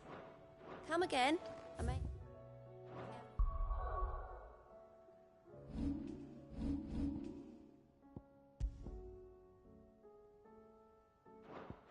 For ya.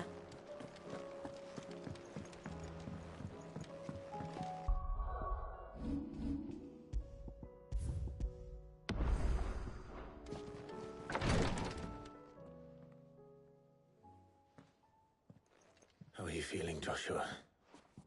Better than I was. But not nearly as well as you should be. Your cuts and burns may have healed, but your body still bears the burden of every spell cast. And what would you have had me do? It was no ordinary foe we faced. It was the Warden of Darkness. Yet still, it was not enough. The king could have ended me at any moment, but instead chose to toy with me like a curl does a mouse. You underestimate yourself. Oh, it was crystal clear. Only one man established his dominance that day, and that man was Barnabas. I'm sorry, brother. That was ill-spoken. It's just... I have never felt so powerless. And when so many are looking to us for strength, perhaps...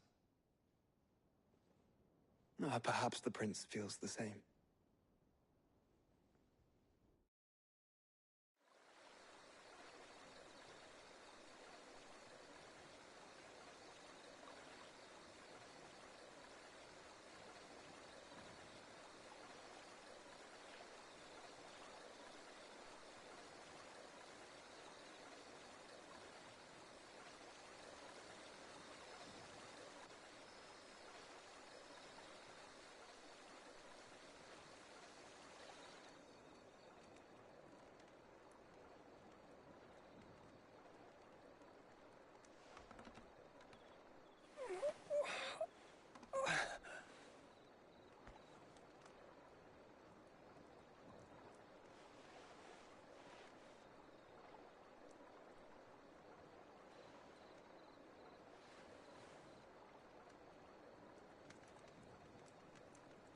What is this place?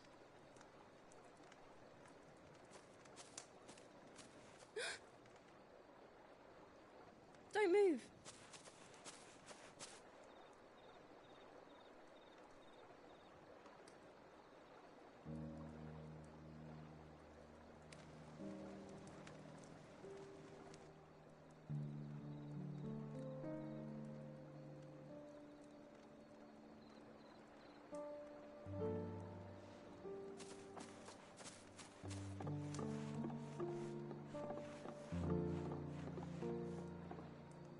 Here, it's fresh from the well.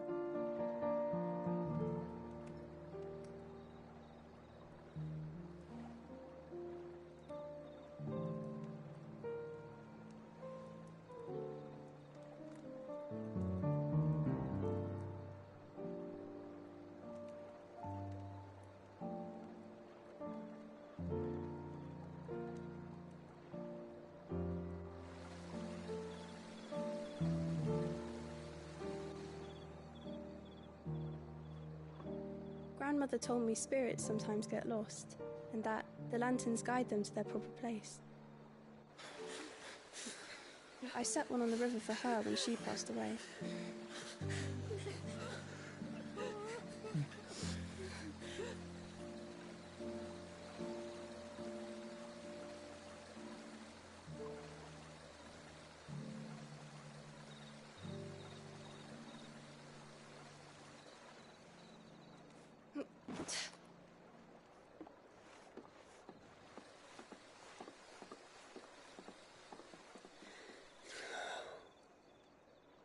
The fiend works from the shadows. Was it you who guided my hand, then, Ultima?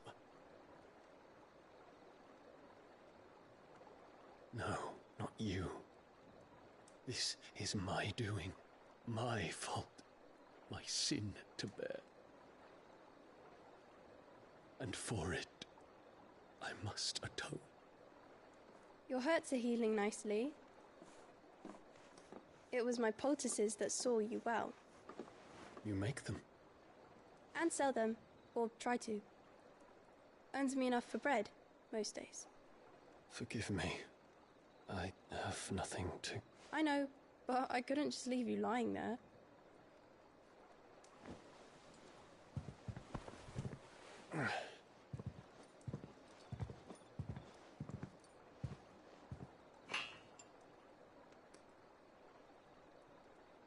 You're going then? Of course. I'm healed. Thanks to you and your poultices.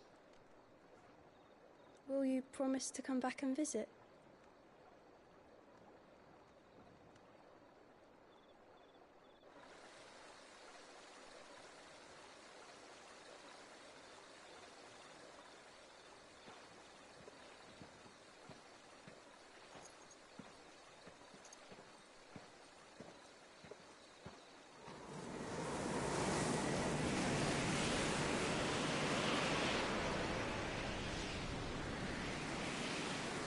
Well, Phoenix, it would seem that I owe you my wings.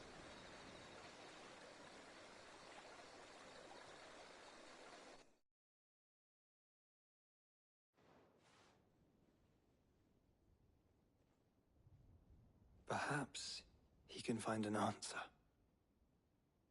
You will be returning to Waloed soon, I gather. I see no reason to wait. Then neither do I. I can think of a few, but I doubt they'll stop you. You will take your medicine. Of course, Lady Daya. Set on leaving already, are you? How long will it take us to get back to Ash? Dunno, about the same amount of time it took us to get here. Maybe less, if your uncle can find someone trustworthy to patch up the Enterprise. All depends on where we're putting into port, mind. Yes.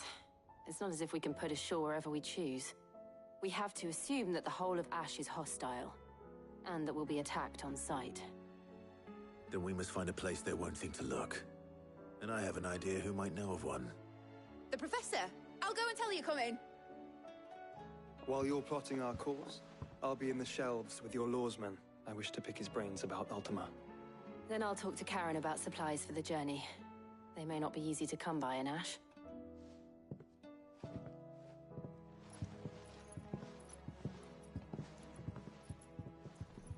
Your brother's body won't take much more of this recklessness. You know that, don't you? I do.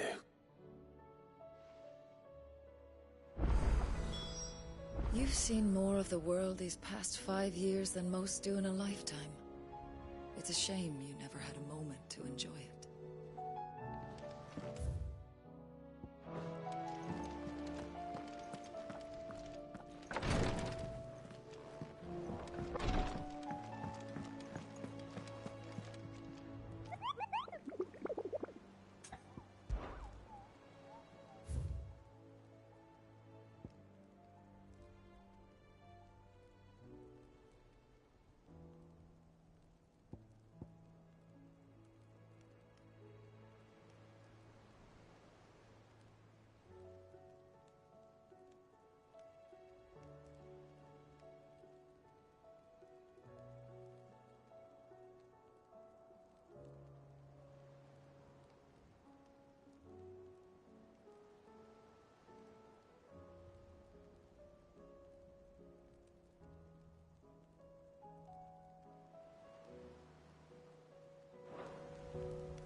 Let's go.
Straight home now.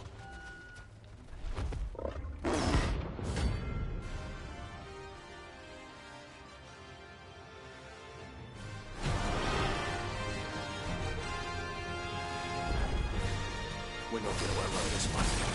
Stay close.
There's a good boy.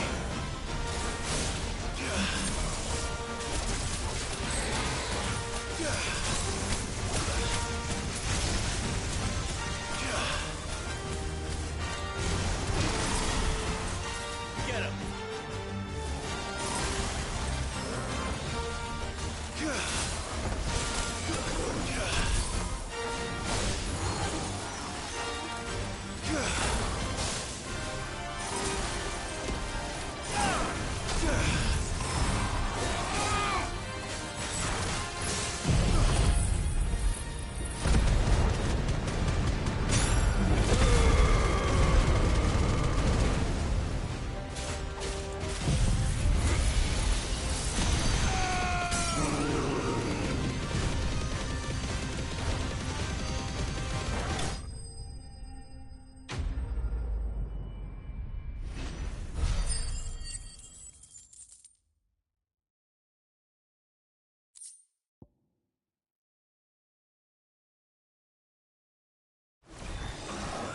Should have picked on someone your own size.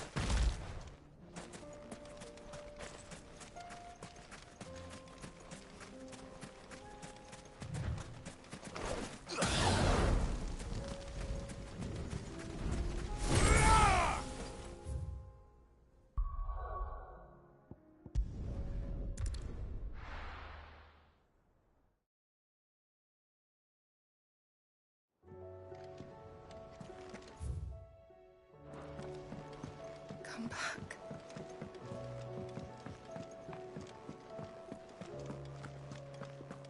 The stew's awfully thin.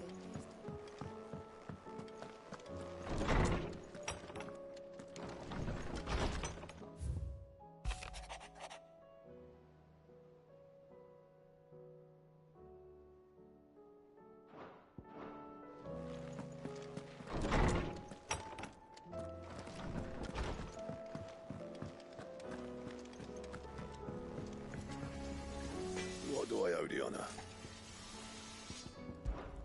The sound of ringing steel.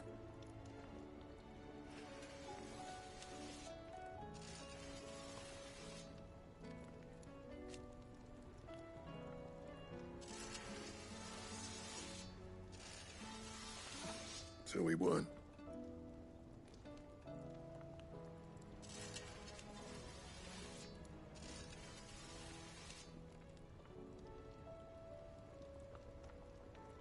Who knows?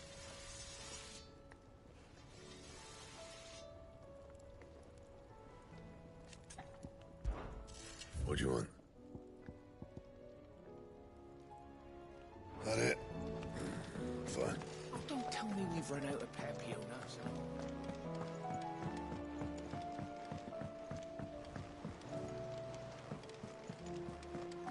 Karen says she'll provide what she can for our voyage to Ash, and has even agreed to forgo payment. Until our return, that is. Covered in I suppose you've got quite the tale to tell. I'll let you get some.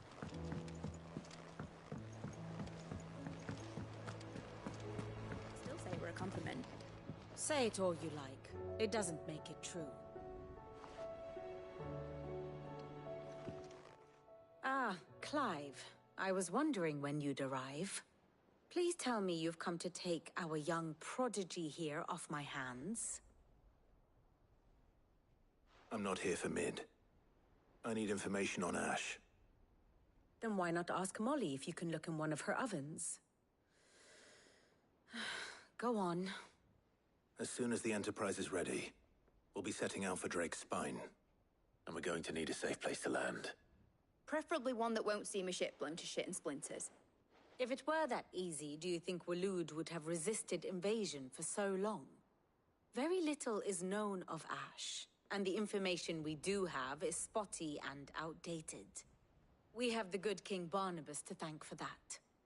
Waloed's borders have been closed to outsiders since the day he seized the throne. If there is anywhere safe to land, you won't find it on my map. Then tell us what we will find. I'm sure you know better than we do. But no splinters. All right, all right. if it will get you out of my hair. But interrupt me, and it's over. Understood?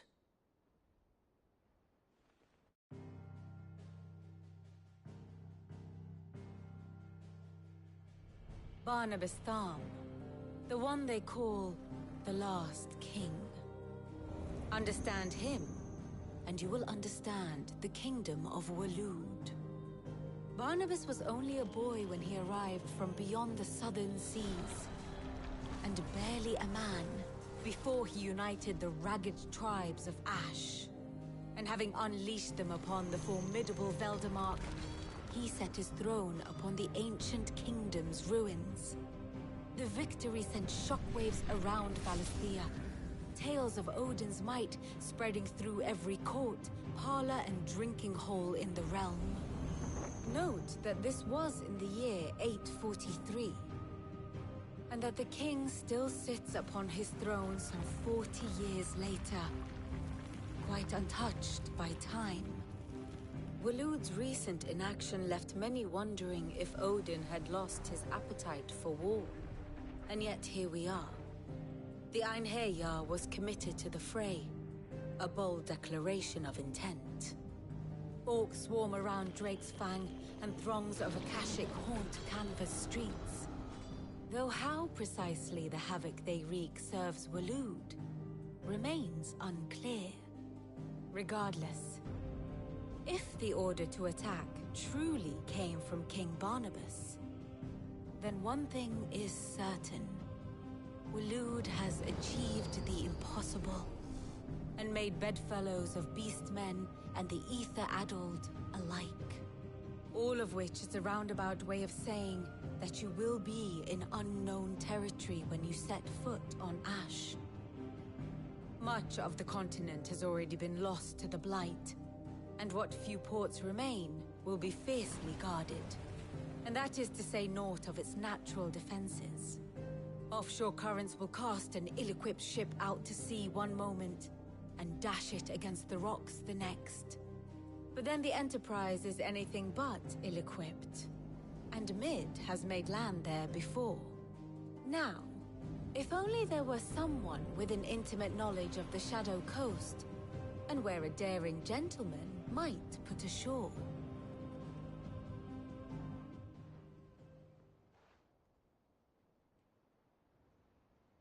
You see, Clive, you had the answer all along. Do you think you can get us back to that beach, Mid? Picked you up from it, didn't I? Not that it were easy. The currents were a right bastard. But then, if it wasn't hard, it wouldn't be worth doing, would it? Well said. Thank you, Lady Vivian. If a few morsels of common knowledge and a sprinkling of tavern talk are worthy of your thanks, I wonder what genuine intelligence might earn me. Probably more visits. Mid, I need everyone in the ale hall now. I'll fetch Joshua from the shelves. Aye, aye, Captain.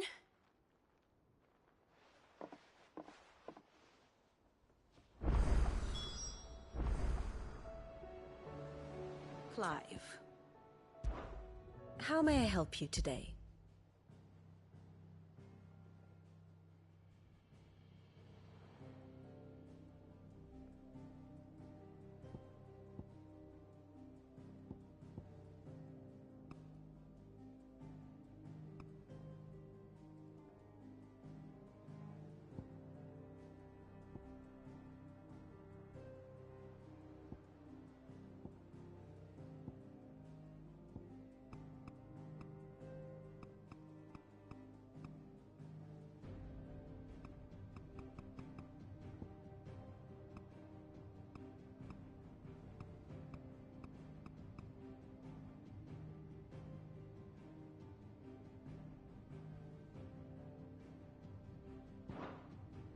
Study it well, Clive.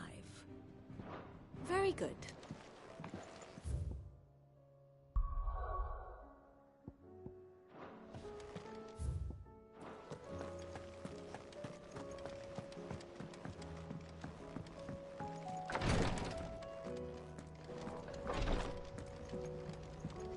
Please, Your Grace, stay strong. Ah, my Lord Marquis. It was the greatest honor of my life.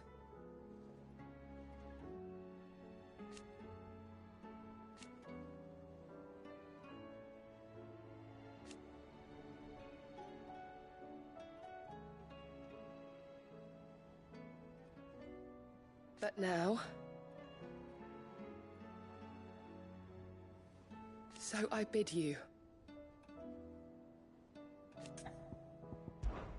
Your companions are kind indeed.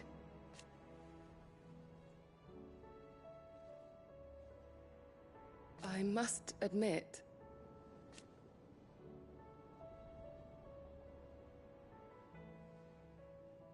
But I see now.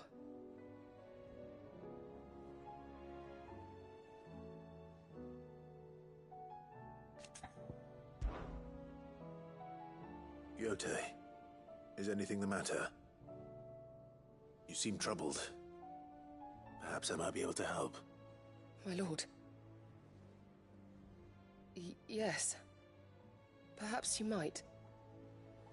It's your brother. His condition continues to worsen, though he does his best to hide it. The lesion on his chest pains him more with each passing day. I had feared as much. There are certain elixirs which can ease the suffering of those afflicted by the curse, but... But His Grace's case is severe. The drafts I have been able to prepare for him thus far have ceased to have any real effect. So I consulted with Talia and certain of my comrades among the Undying about the possibility of finding something stronger. And thankfully, a recipe was found.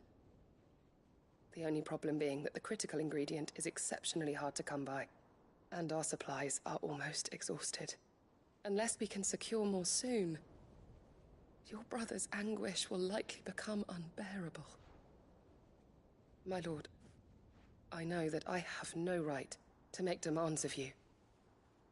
But would you help? For Joshua's sake.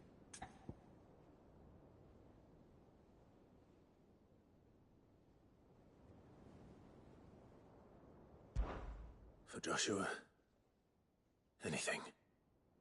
Thank you, my lord. So, what is this critical ingredient? A rare herb by the name of stonerwort. It grows only where the ether is densest. The vigor it stores in its stems helps to counteract the curse. We discovered a patch near the aqueduct in Rosaria. But alas, yet more ether has erupted from the earth there recently, leaving the whole area flooded. The search continues for a new source. One that we might reach without being turned. So it's only that you can't reach it? The stonerwort itself is unharmed by the flood? Well, yes, but... Then I shall go in your stead. But, my lord... You've yet to find another source, correct? So for now, the aqueduct is our best hope. Besides, I'm a dominant. The ether can't hurt me. Well, if you're sure, my lord. Stonerwort is easily identified by its blood-red blooms. Search around the aqueduct, and you're sure to find some soon enough. I shall remain here and prepare the other ingredients.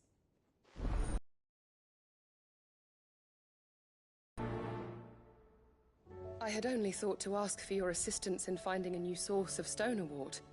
But if you're sure about collecting it from the flood by the aqueduct, I should be most grateful, my lord.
find our stonewort.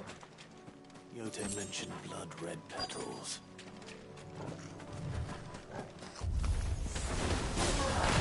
Just my luck. Well, we won't be making anything till they're gone. There's only one thing for it. Farewell!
Here it is. Better collect as much as I can before reinforcements arrive. Right. That should do it. Let's get these back to Yote.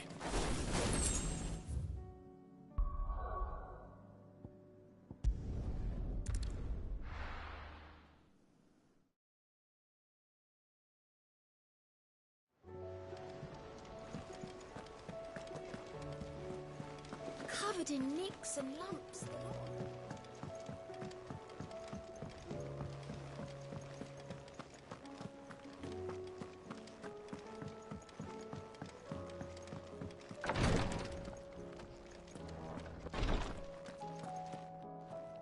Clive, I wanted to give you something for the kindness you showed my mentor. What's this? A chest of all the medicines you're ever likely to need. Seeing as you're so reluctant to come to the infirmary, I thought you might as well take a part of the infirmary with you. I'm sure it will be very helpful indeed. And Taya, try not to work too hard. And work Rodrigue all the harder, you mean? He's a quick study, but he's got a long way to go yet. I'll take that particular piece of advice when you heed it yourself, thank you very much. Besides, who else is going to see that your brother takes his medicine? Who indeed?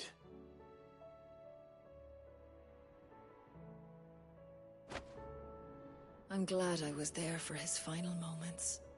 He deserved the peace he chose.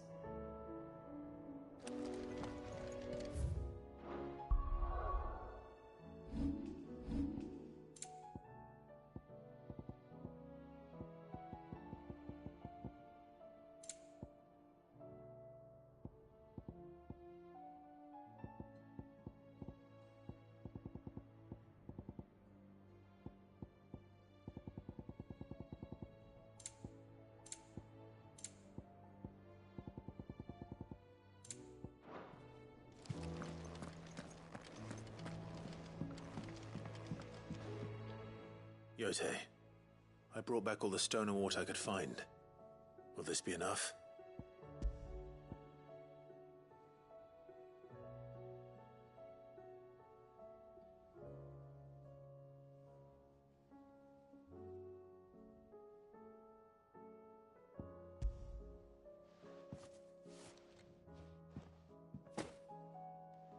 Yes, my lord.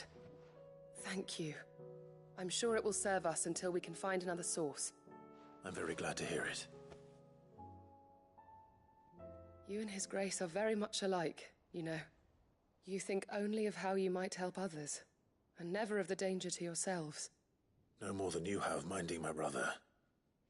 You've risked a lot for him, and I thank you for it. I am honored that you should say so. But I beg you, my lord, do not give too much of yourself for the sake of others. We could not afford to lose you. I'll keep that in mind.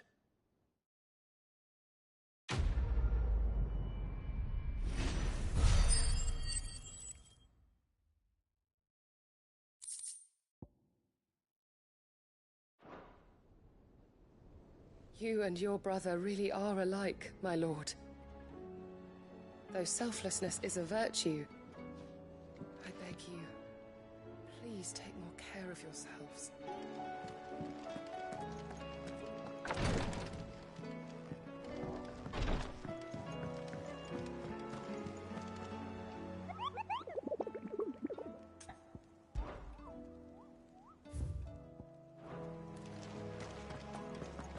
How do you split the sea?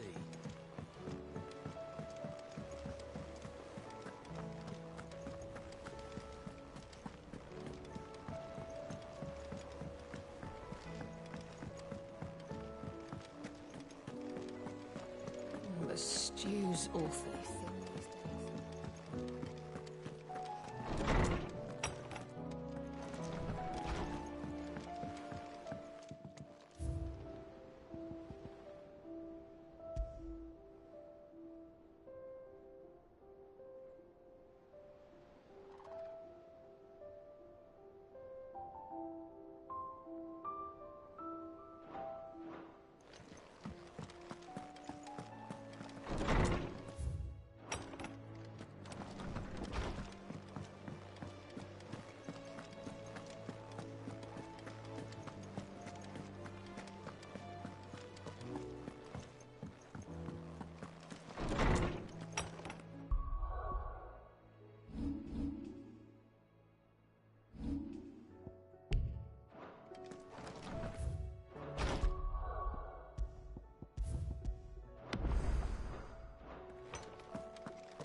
I have no reason to assume other. Clive, you must listen to this. Lawsman, tell him. Do you recall when we spoke before on the divinity of Ultima? Well, it inspired me to delve deeper into the subject. And what I discovered appears to agree with the findings of His Grace. You will recall that my quest to uncover Ultima's origins began with the mural at Phoenix Gate. But while I've always known it to be important, its secrets have heretofore eluded me. Now, however, I believe I know where to find the more complete example. One that will reveal all we seek. Master Clive, have you ever in your travels chanced to hear of the Circle of Malleus? I would think not, if you have. But there was once a time when the faith flourished, the oldest known religion in the Twins, and though its popularity eventually waned on Storm, hints of its dogma remain embedded in more modern faiths such as the Crystalline Orthodox. Wait, you said it waned on Storm. What of Ash? Religious monuments are often torn down or repurposed when new faiths rise to prominence. Still stand. And so, you see now why I must accompany you to Waloed. It would appear the past still has much to teach us, though in this case, it would not have been possible without the musings of Moss. To think that you carried a copy of my old mentor's chronicles all along. I am relieved to discover it in good hands. I shall guard it with my life. Joshua, if you're finished here, join me in the ale hall. I need to speak to everyone before we leave. Right away.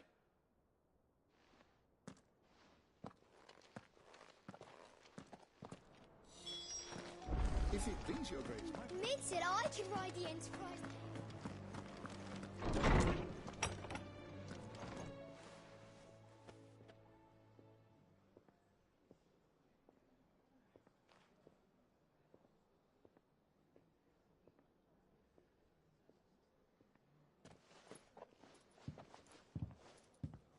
My apologies.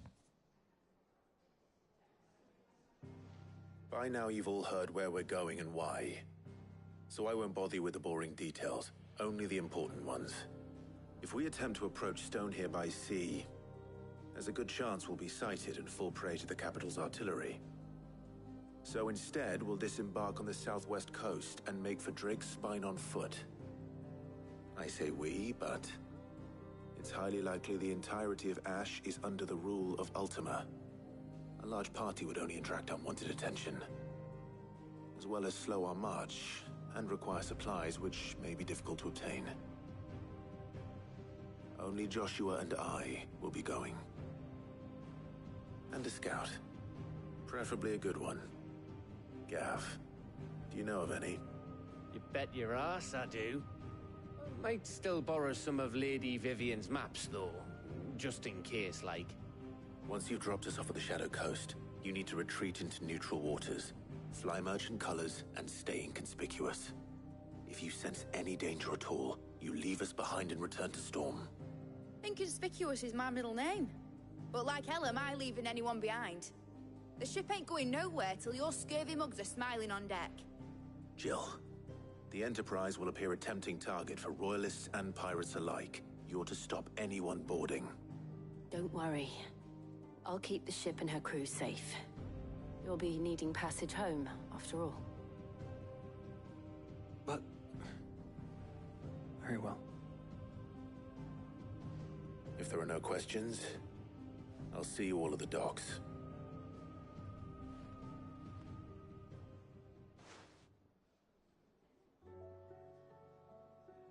Let me know when you're leaving. I want a word before you go. Of course.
I am certain we will find what we seek in Ash, and learn the truth of Ultima's origins.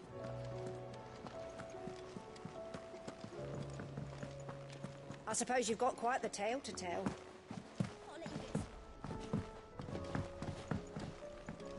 How do you split the sea?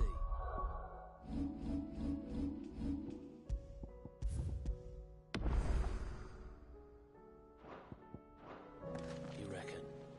Is something wrong? Not at all. Honestly. Can't a man wish his friend farewell? Just wanted to let you know that I'll keep things in order while you're off saving the world. I'll hold you to that.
reckon it'll be a long walk to the capital if we follow the cliffs.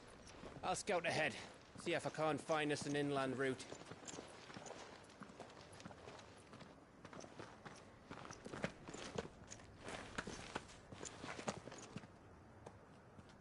Clive.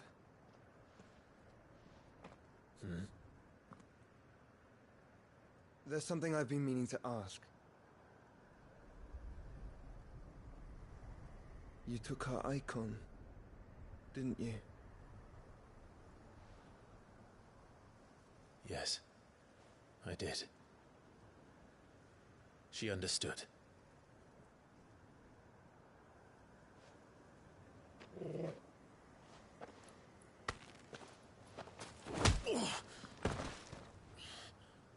Oh, she understood. Understood that you decided to save the world all on your own, and that you'd die without her power. How dare you make her choose? You knew damn well she'd never refuse you. But I will. You can't keep pushing us away, Clive. The world is ours to save, not yours.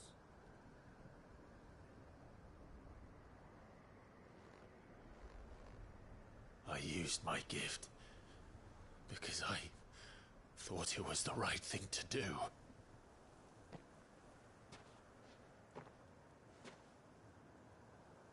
And you truly believe this will save you? Will save us all? I do.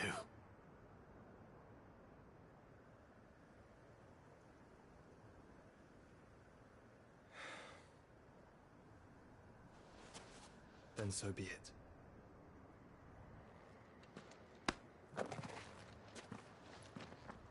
Just don't forget, you're not alone.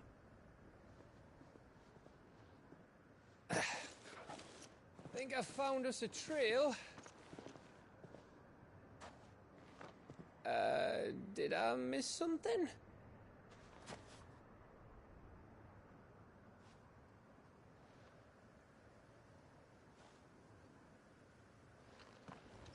Only that Joshua didn't. I don't get it.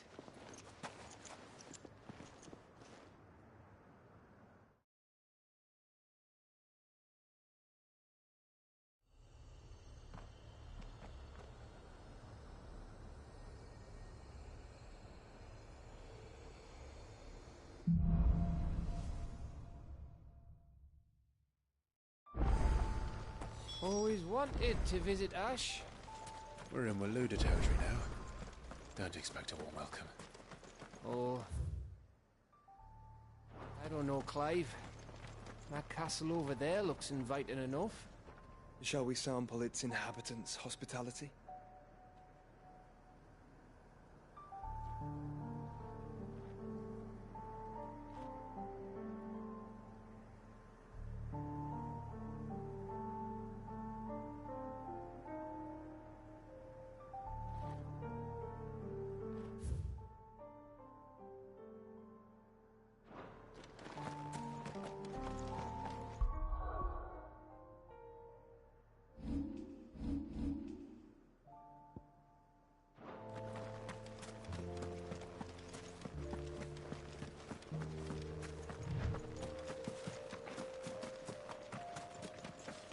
Remember what I said about warm welcomes, Gav?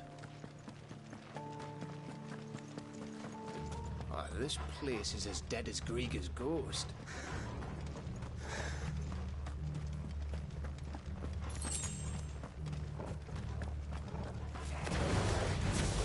I knew I smelled something. I see only orcs and casualties. Let's hope the villagers make it out in time.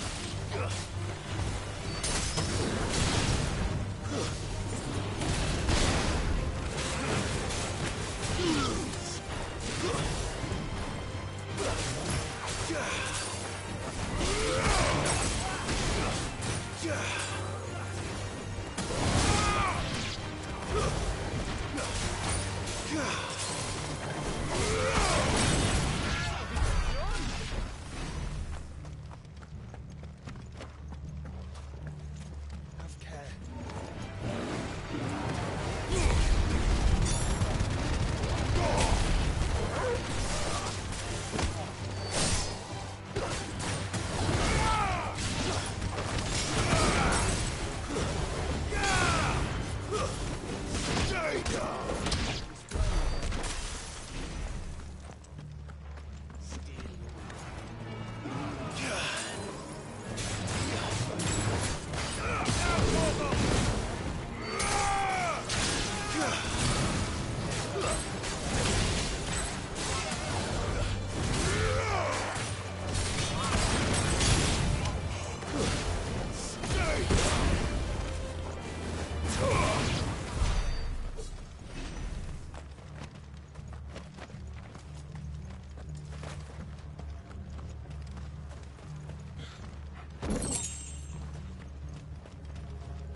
Good girl. Fly, Ambrosia.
Your reign is at an end.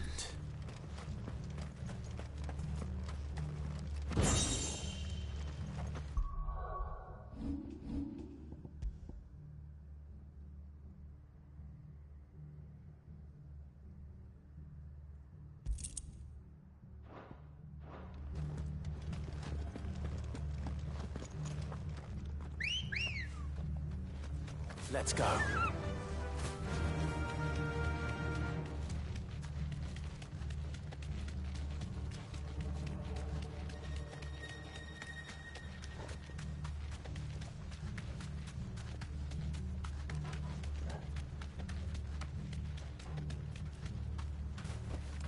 You deserve a rest.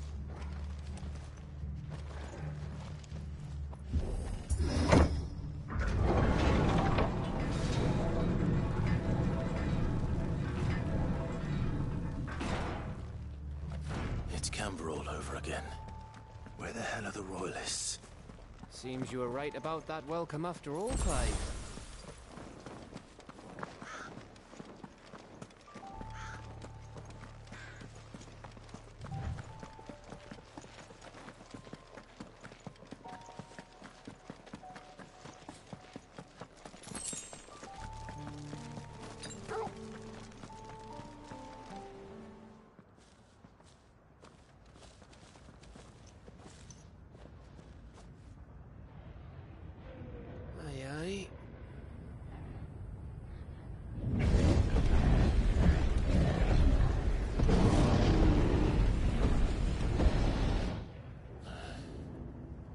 Has the whole of Ash fallen into Ultima's hands?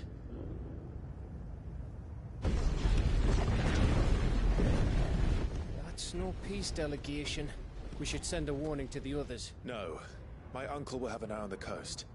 I trust he'll find a way to entertain any uninvited guests. Our mark is Drake's Spine, and there's a lot of road between us and it. We press on to Stonehere. Aye, you never know. It might not be a nest of slavering monsters.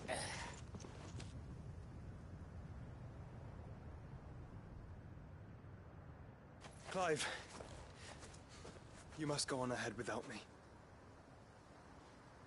This stronghold is as old as Phoenix Gate, perhaps older. It may yet hide Ultima's remaining secrets, and if we are to best him, they must be unearthed. All right. Stay out of trouble. I always do. Mostly.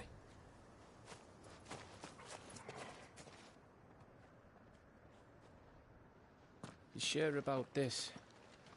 About leaving my brother on his own. Of course. Mostly.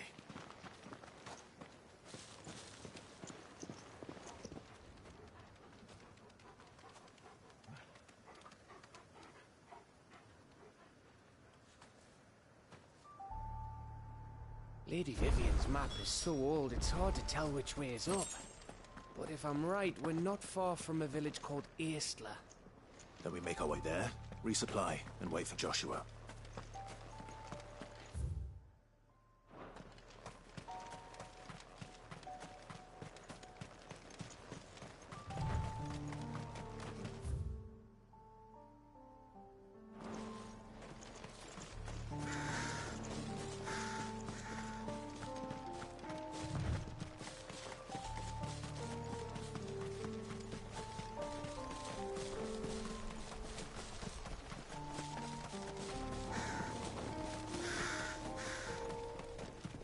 This place reeks like a morble's arsehole. Though I'm guessing it's not the smell that'll kill us.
Come on.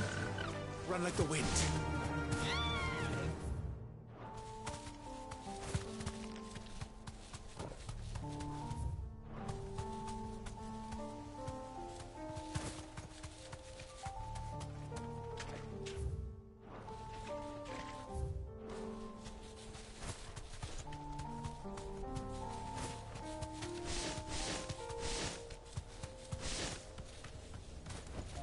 Be safe.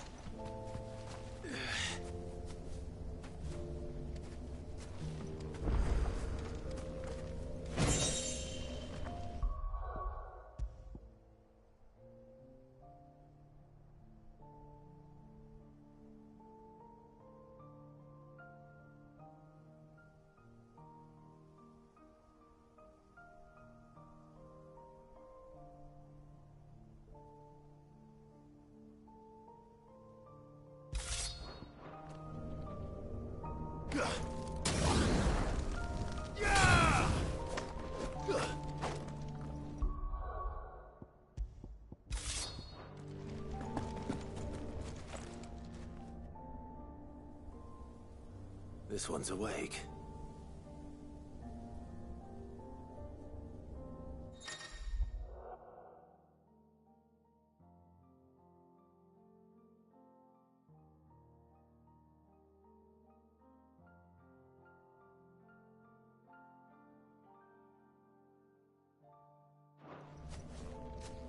Let's see what's inside.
Farewell.